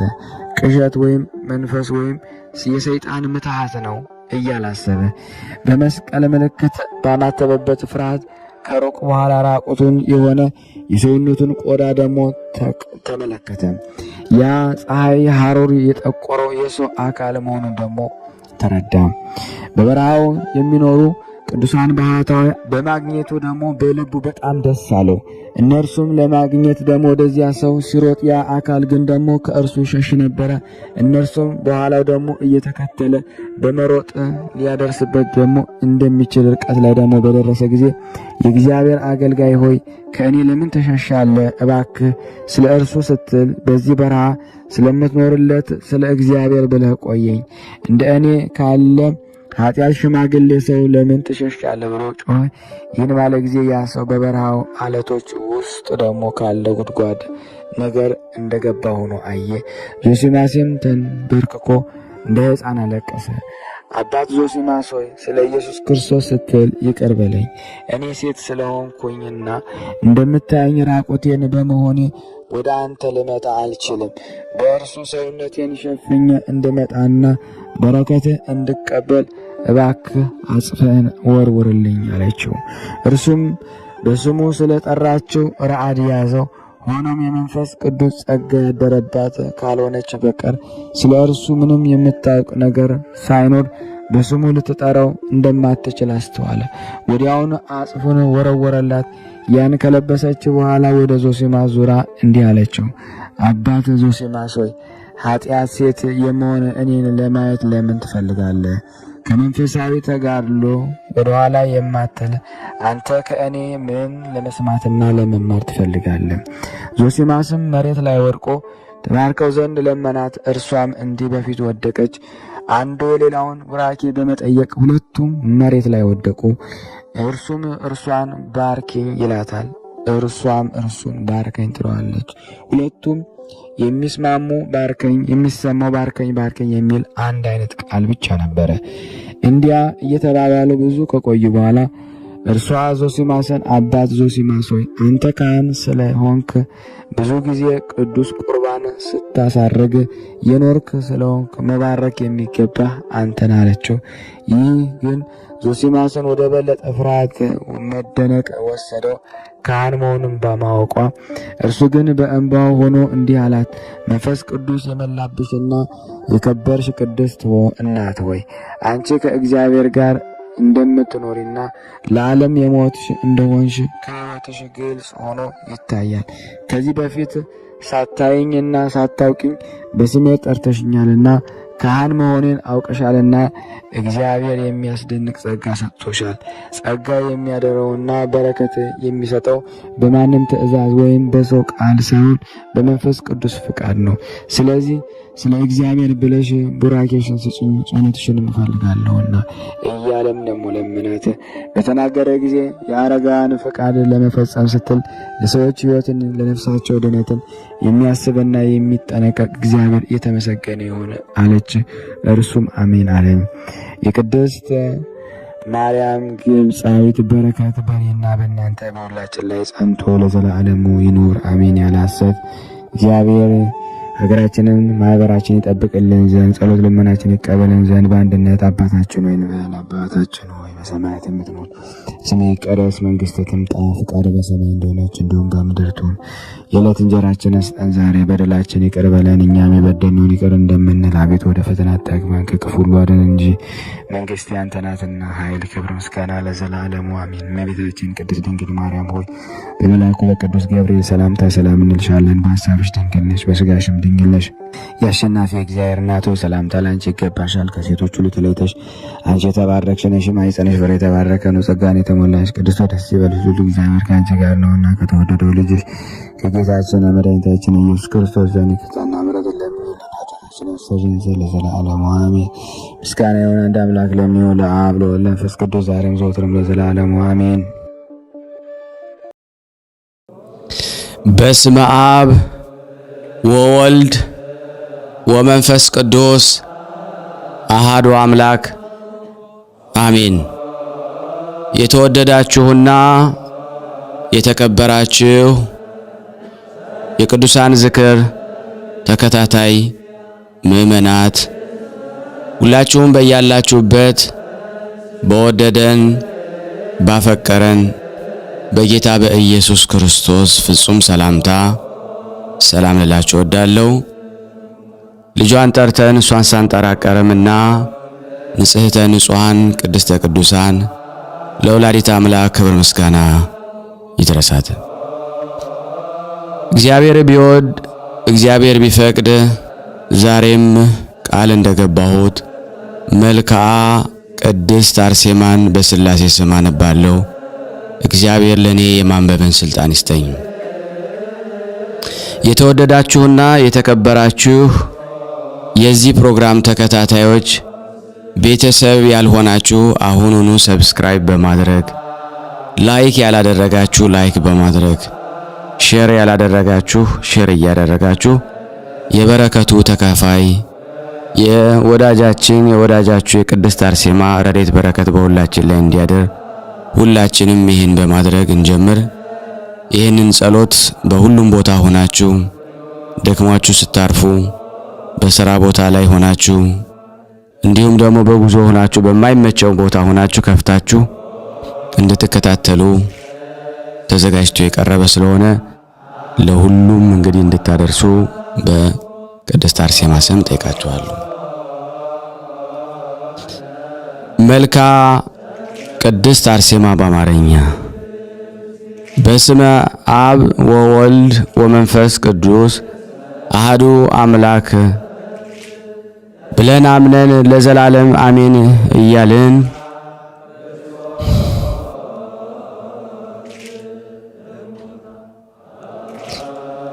ሰላም ለጽንሰትኪ በጳጳሳት አለቃ ጸሎት ለመጸነስሽ ሰላምታ ይገባል።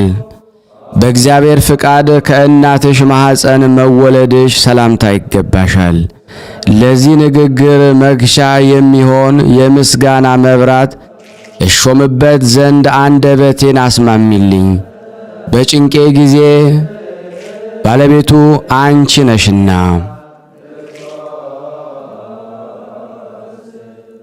ሰላም ለዝክረ ስምኪ በቃል ኪዳን መጎናጸፊያ ለተጠቀለለ ስምሽ መታሰቢያ ሰላምታ ይገባዋል።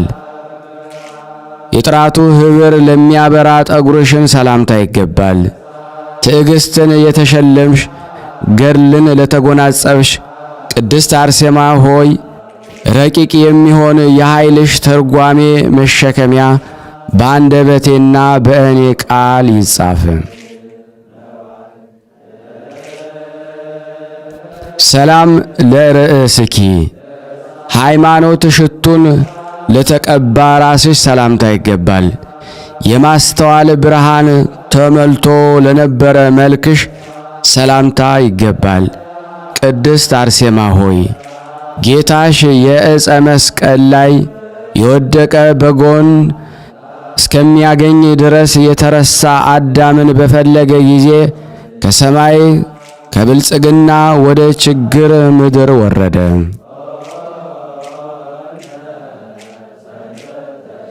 ሰላም ለቀራነብትኪ የመልክና የደም ግባት መወደድ ላላቸው ቅንድቦችሽ ሰላምታ ይገባል። እንደ ብርሃነ ከዋክብት ለሚያበሩ ዓይኖችሽ ሰላምታ ይገባል።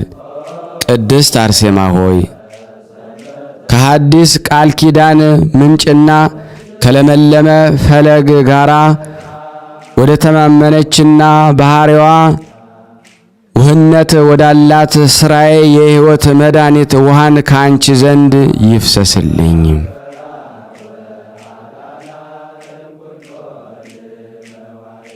ሰላም ለአዛኒኪ የምስራች ወርቆቹን ለተሸለሙ ጆሮዎችሽ ሰላምታ ይገባል።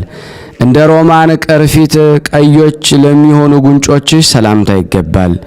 ደብረ ሲና 10ቱ ቃላት እንዳሉበት ታቦተ ጽዮን ቃል ኪዳን ያለሽ የእውነት ኃይል ታቦት አርሴማ ሆይ ከይቅርታሽ ደመና የተነሳ የሚፈውስ ያማረ ሕይወት መናን ወደ ተራበ ሆዴ አስገባልኝ።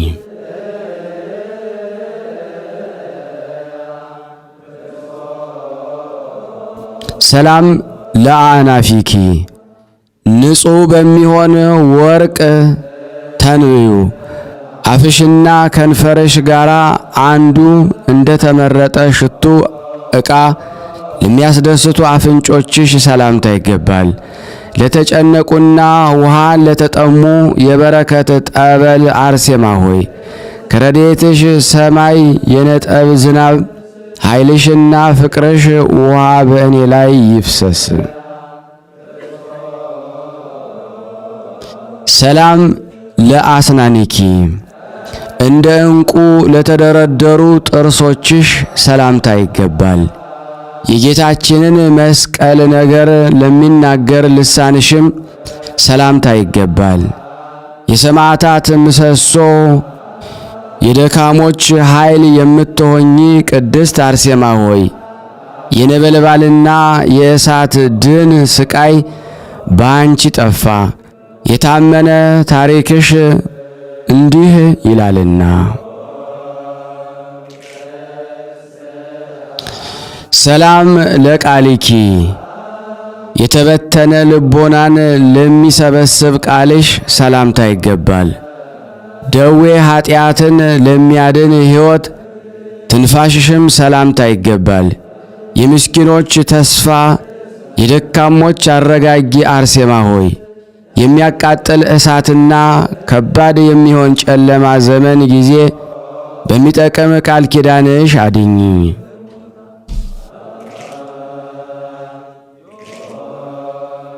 ሰላም ለጉርኤኪ ምስጋና ወተትን ለጠባ ጉሮሮሽ ሰላምታ ይገባል። እንደ ሰይፍ ስለት የወርቅ ገንቦን ለተሸለመ አንገትሽ ሰላምታ ይገባል። ልዩ በሚሆን በሥላሴ ባሕሪና የተዘጋጀ አንድነትን ብርሃንን በመቀበል ከሰማዕታት ጋራ ያለ ወንጀል ቅድስት አርሴማ ሆይ ከተቀደሰ ቦታሽ እንዴት አየሽ?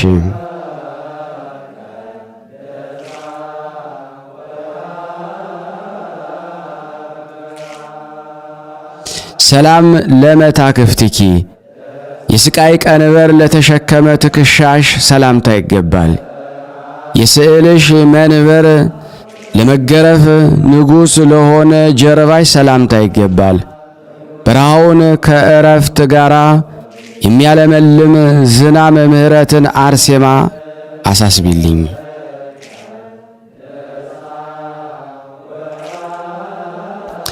ሰላም ለእንግዳአኪ የዓለም ወርቅን ለጠላ ደረትሽ ሰላምታ ይገባል። የመቅሰፍትና የስቃይ መቀመጫ ለሚሆን ብብትሽ ሰላምታ ይገባል። አርሴማ ሆይ የመሰናክል ድንጋይ ድርጣድስ በተፈታተንሽ ጊዜ ለሃይማኖትሽ የያዕቆባዊ መጻሕፍት ትገልጭለት ዘንድ ጣዖታትንም አጠፋሽ፣ ባዕድ አምልኮንም ሰበርሽ።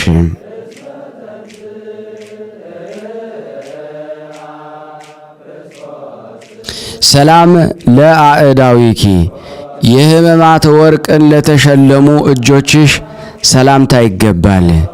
የኀጢአት ዓለቶችን ለአጠፋ ክንድሽ ሰላምታ ይገባል።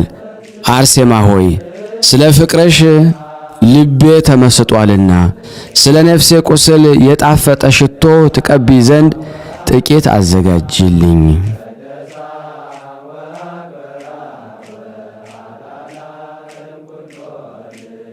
ሰላም ለሰኮናኪ የትዕግስት ራስ ትራስ ለሚሆን ክንድሽ ሰላምታ ይገባል።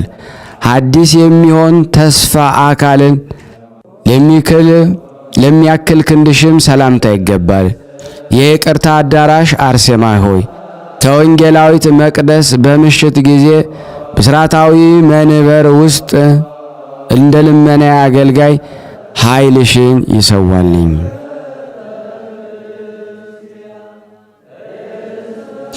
ሰላም ለእራህኪ ጸጋ ሀብትን ለሚሰጥ መሃል እጅሽ ሰላምታ ይገባል። የጥበብ መብራቶችን ለሚሆኑ ጣቶችሽ ሰላምታ ይገባል። የቅዱሳን መመኪያ አርሴማ ሆይ እንደ ሰማዕታት አለቃ ጊዮርጊስ የሁሉ ጌጥ ራሶችና አራዊትን ረግጥ ዘንድ የአብን ሥልጣንን ለእኔ ላኪልኝ።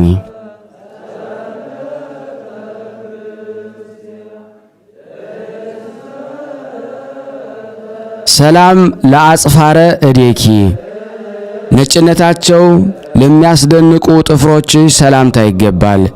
እንደ ትዕግስት ፏፏቴ ወተት ምንጭ ለሚሆኑ ጡቶችሽም ሰላምታ ይገባል። ቅድስት አርሴማ ሆይ በረድኤትሽና በአንቺ ፍቅር ተደፋፍሬ የወደቁትን የወደቀ የጠላቴንም ምክርንም ከፊቴ ይበተን በሰማይና በምድር ተመጻደቅኩብሽ።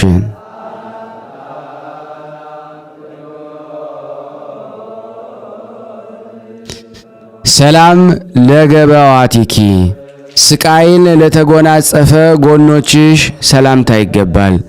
ትርጓሜ እህልን ለተመገበ ሆድሽም ሰላምታ ይገባል። አርሴማ ሆይ አፌ ስምሽን በማመስገን ጊዜ በመነሳት ጽኑም የተስፋ ውሃን እስከማገኝ ድረስ በእኔ ላይ ይቅርታ ዝናምን ይፍሰስልኝ።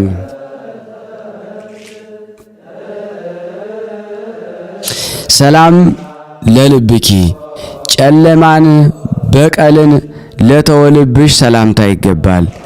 እንደ አዲስ ወንጌል ምንጮች ንጹሕ ለሚሆን ኩላሊቶችሽ ሰላምታ ይገባል። ቅድስት አርሴማ ሆይ ሦስት ለሚሆኑ የሥላሴ ስምን በመታመን በጠራሁሽ ጊዜ በኃይልና በረድኤት ቀን ዳጎን ጠፋ፣ ጣዖትም ፈረሰ። ሰላም ለህሊናኪ የጌታ አገዛዝን ለሚያስብ ህሊናሽ ሰላምታ ይገባል። ለትሩፋት ሰውነት ጋራ አንድ ለሚሆን እጆችሽም ሰላምታ ይገባል። የጳውሎስ ሰይፍና የጴጥሮስን ሐሳብን የተቀበልሽ አርሴማ ሆይ በየቀኑ ታረጋጊ ዘንድ የረድኤትሽን ባሮች በላያችን ላይ ይፍሰስልን።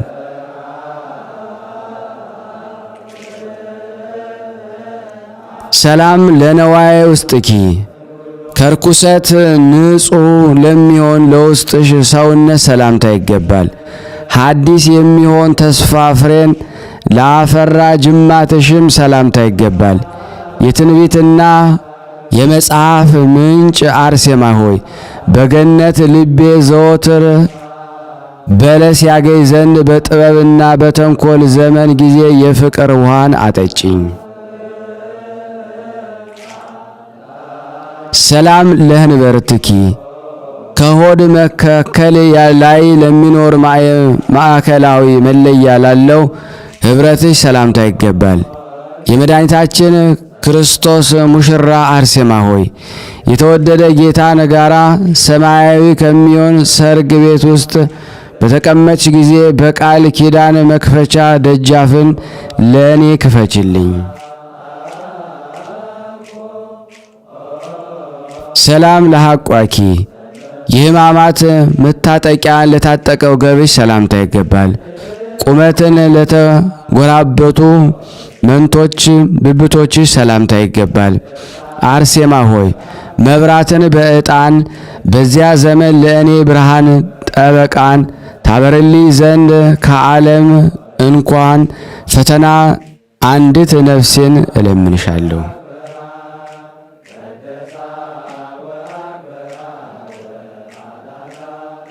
ሰላም ለአብራኪኪ የእጅና የእግር መመላለሻ ከሚገላገልበት ስግደት ጸሎት አዳራሽ በጉልበትሽ ሰላምታ ይገባል።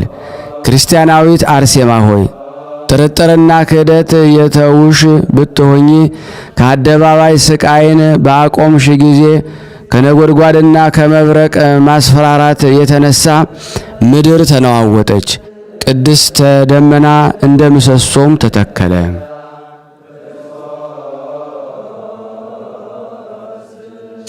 ሰላም ለሰኮናኪ በአሳላፊ ቤት የሚያድጥ ተረከዝሽ ሰላምታ ይገባል። ከገስጋሽ ሰማዕት ቦታ ውስጥ ቀልጣፋ ለሚሆን ለእግርሽ ተረከዝም ሰላምታ ይገባል። አርሴማ ሆይ ደግ ሰው ስምሽን በጠራ ጊዜ በአንሳሊታ ደምሽ የልቦናን በደንን ዳሰሽ ዳግመኛ በሕይወት ውሃ በደሉን አጥፊ።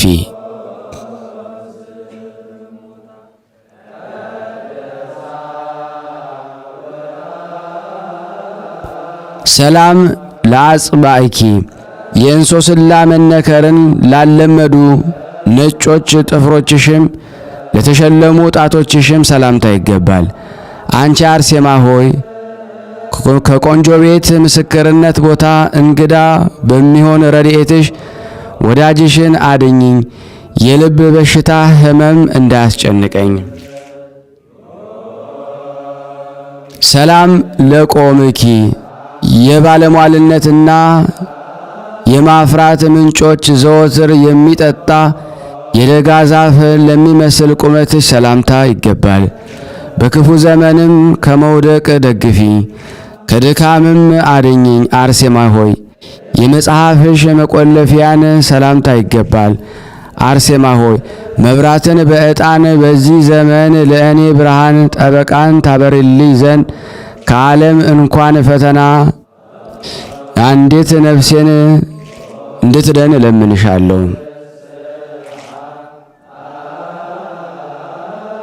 ሰላም ለአብራኪኪ የእጅና የእግር መመላለሻ ከሚገለገልበት ስግደት ጸሎት አዳራሽ ለጉልበቶችሽ ሰላምታ ይገባል።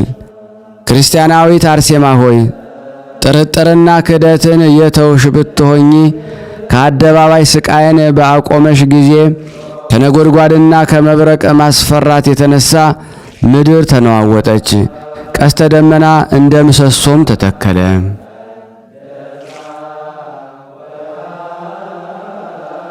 ሰላም ለሰኮናኪ በአሳላፊ ቤት የሚያድግ ተረከዝሽ ሰላምታ ይገባል።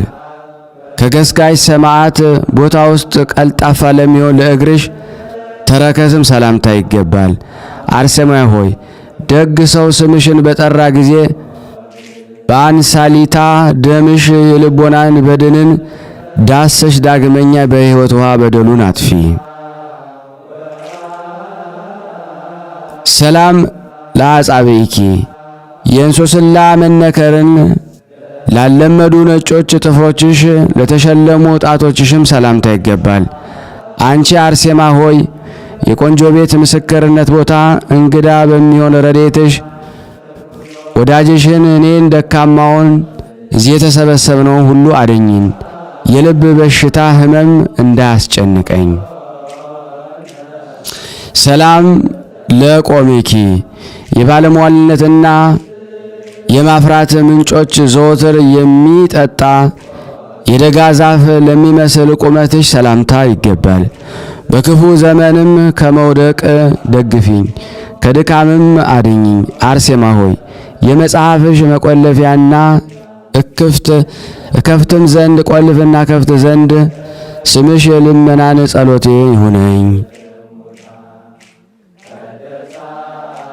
ሰላም ለመልክዕኪ ደመና ዝሙት የሸፈነው የወንጀለኛ ንጉሥ ልብን በገድለ መልክሽ ሰላምታ ይገባል። አርሴማ ሆይ ቅድስት በሚሆን መስቀል አድኝኝ፣ ወደ ምስጋና ወደ ደስታ የፍቅርሽን ገመድ ልቤን ስቦታልና። ሰላም ለጸአተ ነፍስኪ ወደ አዘነበለ አንገትሽ በሚያልፍ ሰይፍ ላይ ለነፍስሽ መውጣት ሰላምታ ይገባል። አርሴማ ሆይ መሥዋዕት በሚቀበል ጌታሽ ዘንድ የተረፈ ረድኤትሽ በእኔ ላይ ይውረድ ዘንድ በከንፈርና በአፍ እለምንሻለሁ። የተቆጠሩ ሞትሽ ይህን ነገር አሳይቶኛልና።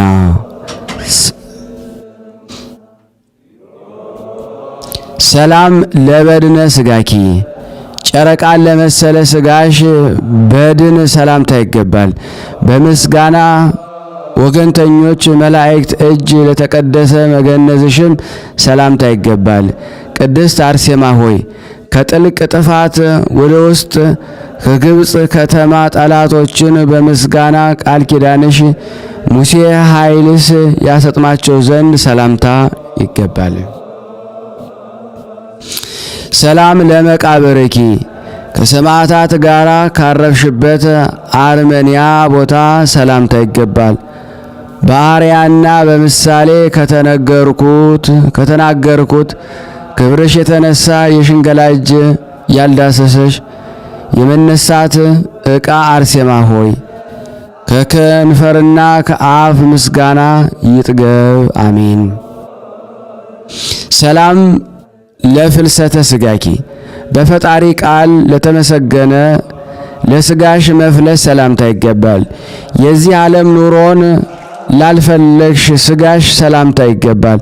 ብጽዕት አርሴማ ሆይ ችግርን እንዳይደለ ከበረከት ዕቃሽ መግቢያ ማረስን አልችልምና ጥቂት በረከትሽን ትሰጪኝ ዘንድ እለምንሻለሁ።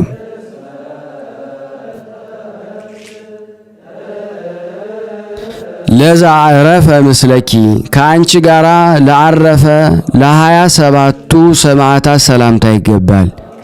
ከብዙ ይቅርታ ጋር እና ቅድስት ከምትሆን ስምሽ ጋር ስማቸው ወደ አለበት ቦታ ረድኤታቸው በእኔ ላይ ትውረድ ዘንድ አርሴማ ሆይ ከሁሉ ዘመንና በሁሉ ዓመታት የምትና የሕመም በሽታ ዳግመኛ እኔንም አይቅረበኝም። ስብሃት ለአብ ስራችንን ላሳመረልን ለአብ ምስጋና ይገባል። ፈጥኖ ለረዳን ለወልድ ምስጋና ይገባል። ስልጣንን ለሰጠን ለመንፈስ ቅዱስ ምስጋና ይገባል። ቃል ኪዳን ያሽ አርሴማ ሆይ የታመነ ምስጋናሽ አንብባለን። ኃጣን ታማልጅ ዘንድ የቅድስት አርሴማ አምላክ ሆይ ከነፍስና ከስጋ መከራ አድነን፣ ጠብቀን፣ ይቅር በለን። ስናነብ የጎደለውን የነጠበውን በአፈ መላእክት አሟልታ አቃንተ ትቀበለን ዘንድ በአንድነት ሆነን ቅዱስ የሆነውን ስሙን አባታችን ሆይ እንበል። አባታችን ሆይ በሰማያት የምትኖር ስምህ ይቀደስ፣ መንግሥትህ ትምጣ፣ ፍቃድህ በሰማይ እንደሆነች እንዲሁም በምድር ትሁን። የዕለት እንጀራችንን ስጠን ዛሬ፣ በደላችን ይቅር በለን እኛም የበደሉንን ይቅር እንደምንል፣ አቤት ወደ ፈተና አታግባን ከክፉ ሁሉ አድነን እንጂ መንግሥት ያንተ ናትና ኃይል፣ ክብር፣ ምስጋና ለዘላለሙ አሜን። እመቤታችን ቅድስት ድንግል ማርያም ሆይ በመልአኩ ቅዱስ ገብርኤል ሰላምታ ሰላም እንልሻለን። በሐሳብሽ ድንግል ነሽ፣ በሥጋሽም ድንግል ነሽ። አሸናፊ እግዚአብሔር እናት ሆይ ሰላምታ ላንቺ ይገባሻል። ለሴቶች ሁሉ ተለይተሽ አንቺ የተባረክሽ ነሽ፣ የማኅፀንሽ ፍሬ የተባረከ ነው። ጸጋን የተሞላሽ ቅድስት ሆይ ደስ ይበልሽ፣ ልዑል እግዚአብሔር ከአንቺ ጋር ነውና ከተወደደው ልጅሽ ከጌታችን ከመድኃኒታችን ከኢየሱስ ክርስቶስ ዘንድ ይቅርታንና ምሕረትን ለምኝልን ኃጢአታችንን ያስተሰርይልን ዘንድ ለዘላለሙ አሜን። ምስጋና ይሁን አንድ አምላክ ለሚሆን ለአብ ለወልድ ለመንፈስ ቅዱስ ዛሬም ዘወትርም ለዘላለሙ አሜን። የተወደዳችሁና የተከበራችሁ የቅዱሳን ዝክር ተከታታዮች ይህንን ቪዲዮ ሼር፣ ላይክ በማድረግ ለዓለም ሁሉ ታስተላልፉልን ዘንድ በቅድስት አርሴማ ስም እንጠይቃችኋለን። አገልግሎት የጋራ ስለሆነ ማለት ነው።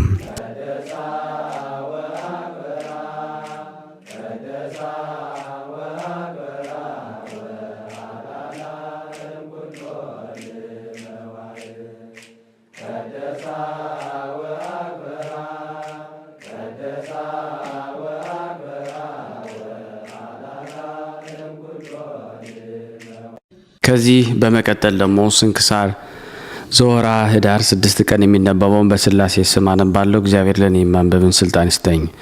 አንድ አምላክ በሚሆን በአብ በወልድ በመንፈስ ቅዱስ ስም ኅዳር 6 በዚህ ቀን ክቡር ይግባውና ጌታችን ኢየሱስ ክርስቶስ ከእመቤታችን ከቅድስት ድንግል ማርያም ከአረጋዊ ዮሴፍና ከሰሎሜ ጋራ ከስደት በሚመለሱ ጊዜ ወደ ደብረ ቁስቋም ገባ። በመንገድ ጉዞ ካገኛቸው ድካም አረፉ።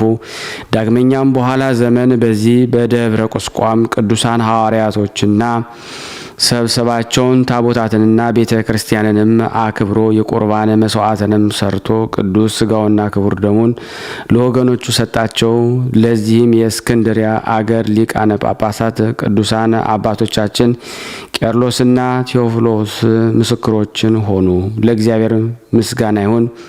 አምላክን ለወለደች ለእመቤታችን ለቅድስት ድንግል ማርያም በረከቷ በእኔ በእናንተ በሁላችን በሕዝበ ክርስቲያን ላይ ጸንቶ ለዘላለሙ ይኑር አሜን። በዚህ ቀን የሮሜ አገር ሊቀ ጳጳሳት ቅዱስ አባት ፊልክስ አረፈ። የዚህ ቅዱስ ወላጆቹ ክርስቲያኖች ናቸው።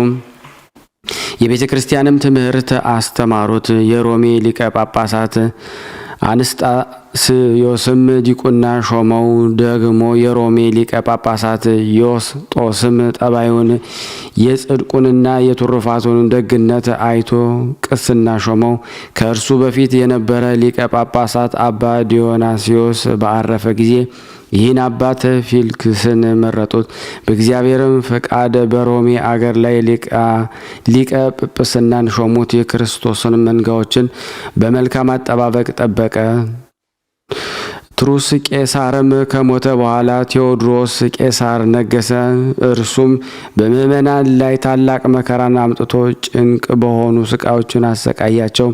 ብዙዎቹንም በእርሱ እጅ በሰማዕትነት ሞቱ። ይህን አባት ከዚህ ከሃዲ ታላቅ መከራና ሐዘን ደረሰበት። ስለ እርሱም ወደ እግዚአብሔር ማለደ። ክብር ይግባውና ጌታችን ልመናውን ተቀብሎ ይህን ከሃዲ በሁለተኛ ዘመነ መንግስቱ አጠፋው። ከዚህ በኋላ ከሃዲ ዲዮቅልጥያኖስ በነገሰ ጊዜ ክርስቲያኖችን አብዝቶ ማሰቃየትን ጀመረ። ይህም አባት ፊልክስ የክርስቲያንን ስቃይ እንዳያይ ክብር ይግባውና ወደ እግዚአብሔር ጸለየ። በዲዮቅልጥያኖስን በመጀመሪያው ዘመነ መንግስት አረፈ። ይህም አባት ብዙዎቹን ድርሳናትና ተግሳጾችን ደርሷል። ከእርሳቸውም ስለ ውግዘትና ስለ ቀናች ሃይማኖት የተመላለሱበት አለ። እሊህም ለክርስቲያን ወገኖች እጅግ የሚጠቅም በጎዎች ናቸው። ለእግዚአብሔር ምስጋና ይሁን። እኛንም በጸሎት ይማረን። በረከቱ ከኔም ከእናንተ ከሁላችን ሕዝበ ክርስቲያን ላይ ጸንቶ ለዘላለሙ ይኑር አሜን። በዚህ ቀን የአባ ፎሞስ፣ የለንዲዮስ፣ የይላጥስ፣ የማርትሮስ፣ የኢላሶስ፣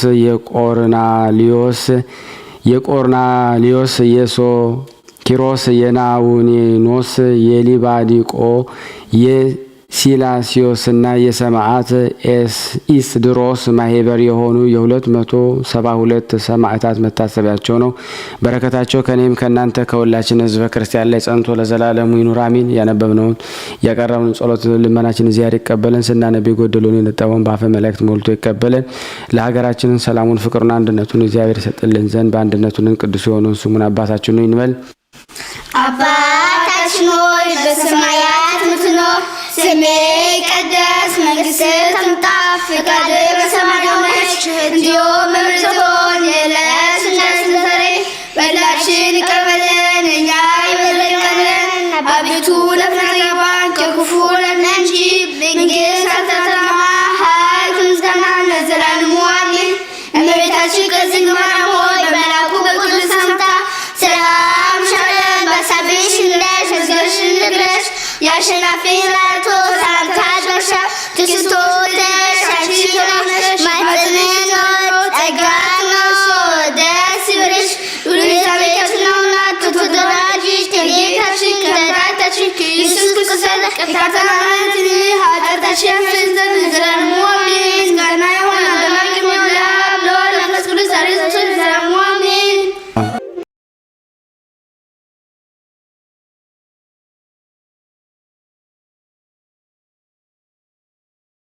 እየተመገቡ ነው የሚገኙት። ዛሬ ግድፍት ቀን ነው፣ ግን ያው በሽሮ ነው ያገኘ ነው። ሁሌም ሲጾሙ ከርመው በዚህ ነው እየተመገቡ ነው። በዚህ ውስጥ ነው የሚስተናገደው። የሚያስፈልገውን በሙሉ የሚያገኘው ከቤተ እግዚአብሔር ነው እና በረከት መቅመስ ይችላል። ለዛ ነው የእግዚአብሔር ቤት የተባለው። ሁሉም ጌታ አግኝቶበት የሚሄድበት ቤት ነው። ቤተ እግዚአብሔር ይባላል። በረከት ቅመሱ፣ እረፍ በሉ ነው። እጅግ አድርጌ ማሳሰብ መወደው ይሄን ነው። ስለ ቅዱስ ገብርኤል ብላችሁ እንደምትልኩ በጣም ተስፋ አደርጋለሁ። በኢትዮጵያ ንግድ ባንክ ቀጥታ መላክ ለምትፈልጉ እዚህ ጋር ባለው ቁጥር ላኩ። እንደዚሁም ደግሞ አሜሪካና ወደ ካናዳ አካባቢ ያላችሁ በዜል ቁጥር መላክ ለምትፈልጉ እንደዚሁም የዜል ቁጥራችን እዚህ ጋር አስቀምጠናል። ካሻፕም ለምትፈልጉ የካሻፕ ቁጥር እዚህ ጋር እንደምትፈልጉት አለ። እንደዚሁም በፔይፓል መላክ ለምትፈልጉ በሁሉም መልኩ አለላችሁ። እንግዲህ የምትችሉትን ያክል እየላካችሁ የላካችሁትን የብር መጠን በዋትስአፕ ቁጥሬ 00 41 779 77 46 32 ደረሰኞቻችሁን እየለካችሁ እንግዲህ እናመሰግናችኋለን ማለት ነው። ክብር ያደለልን። በጣም እናመሰግናለን።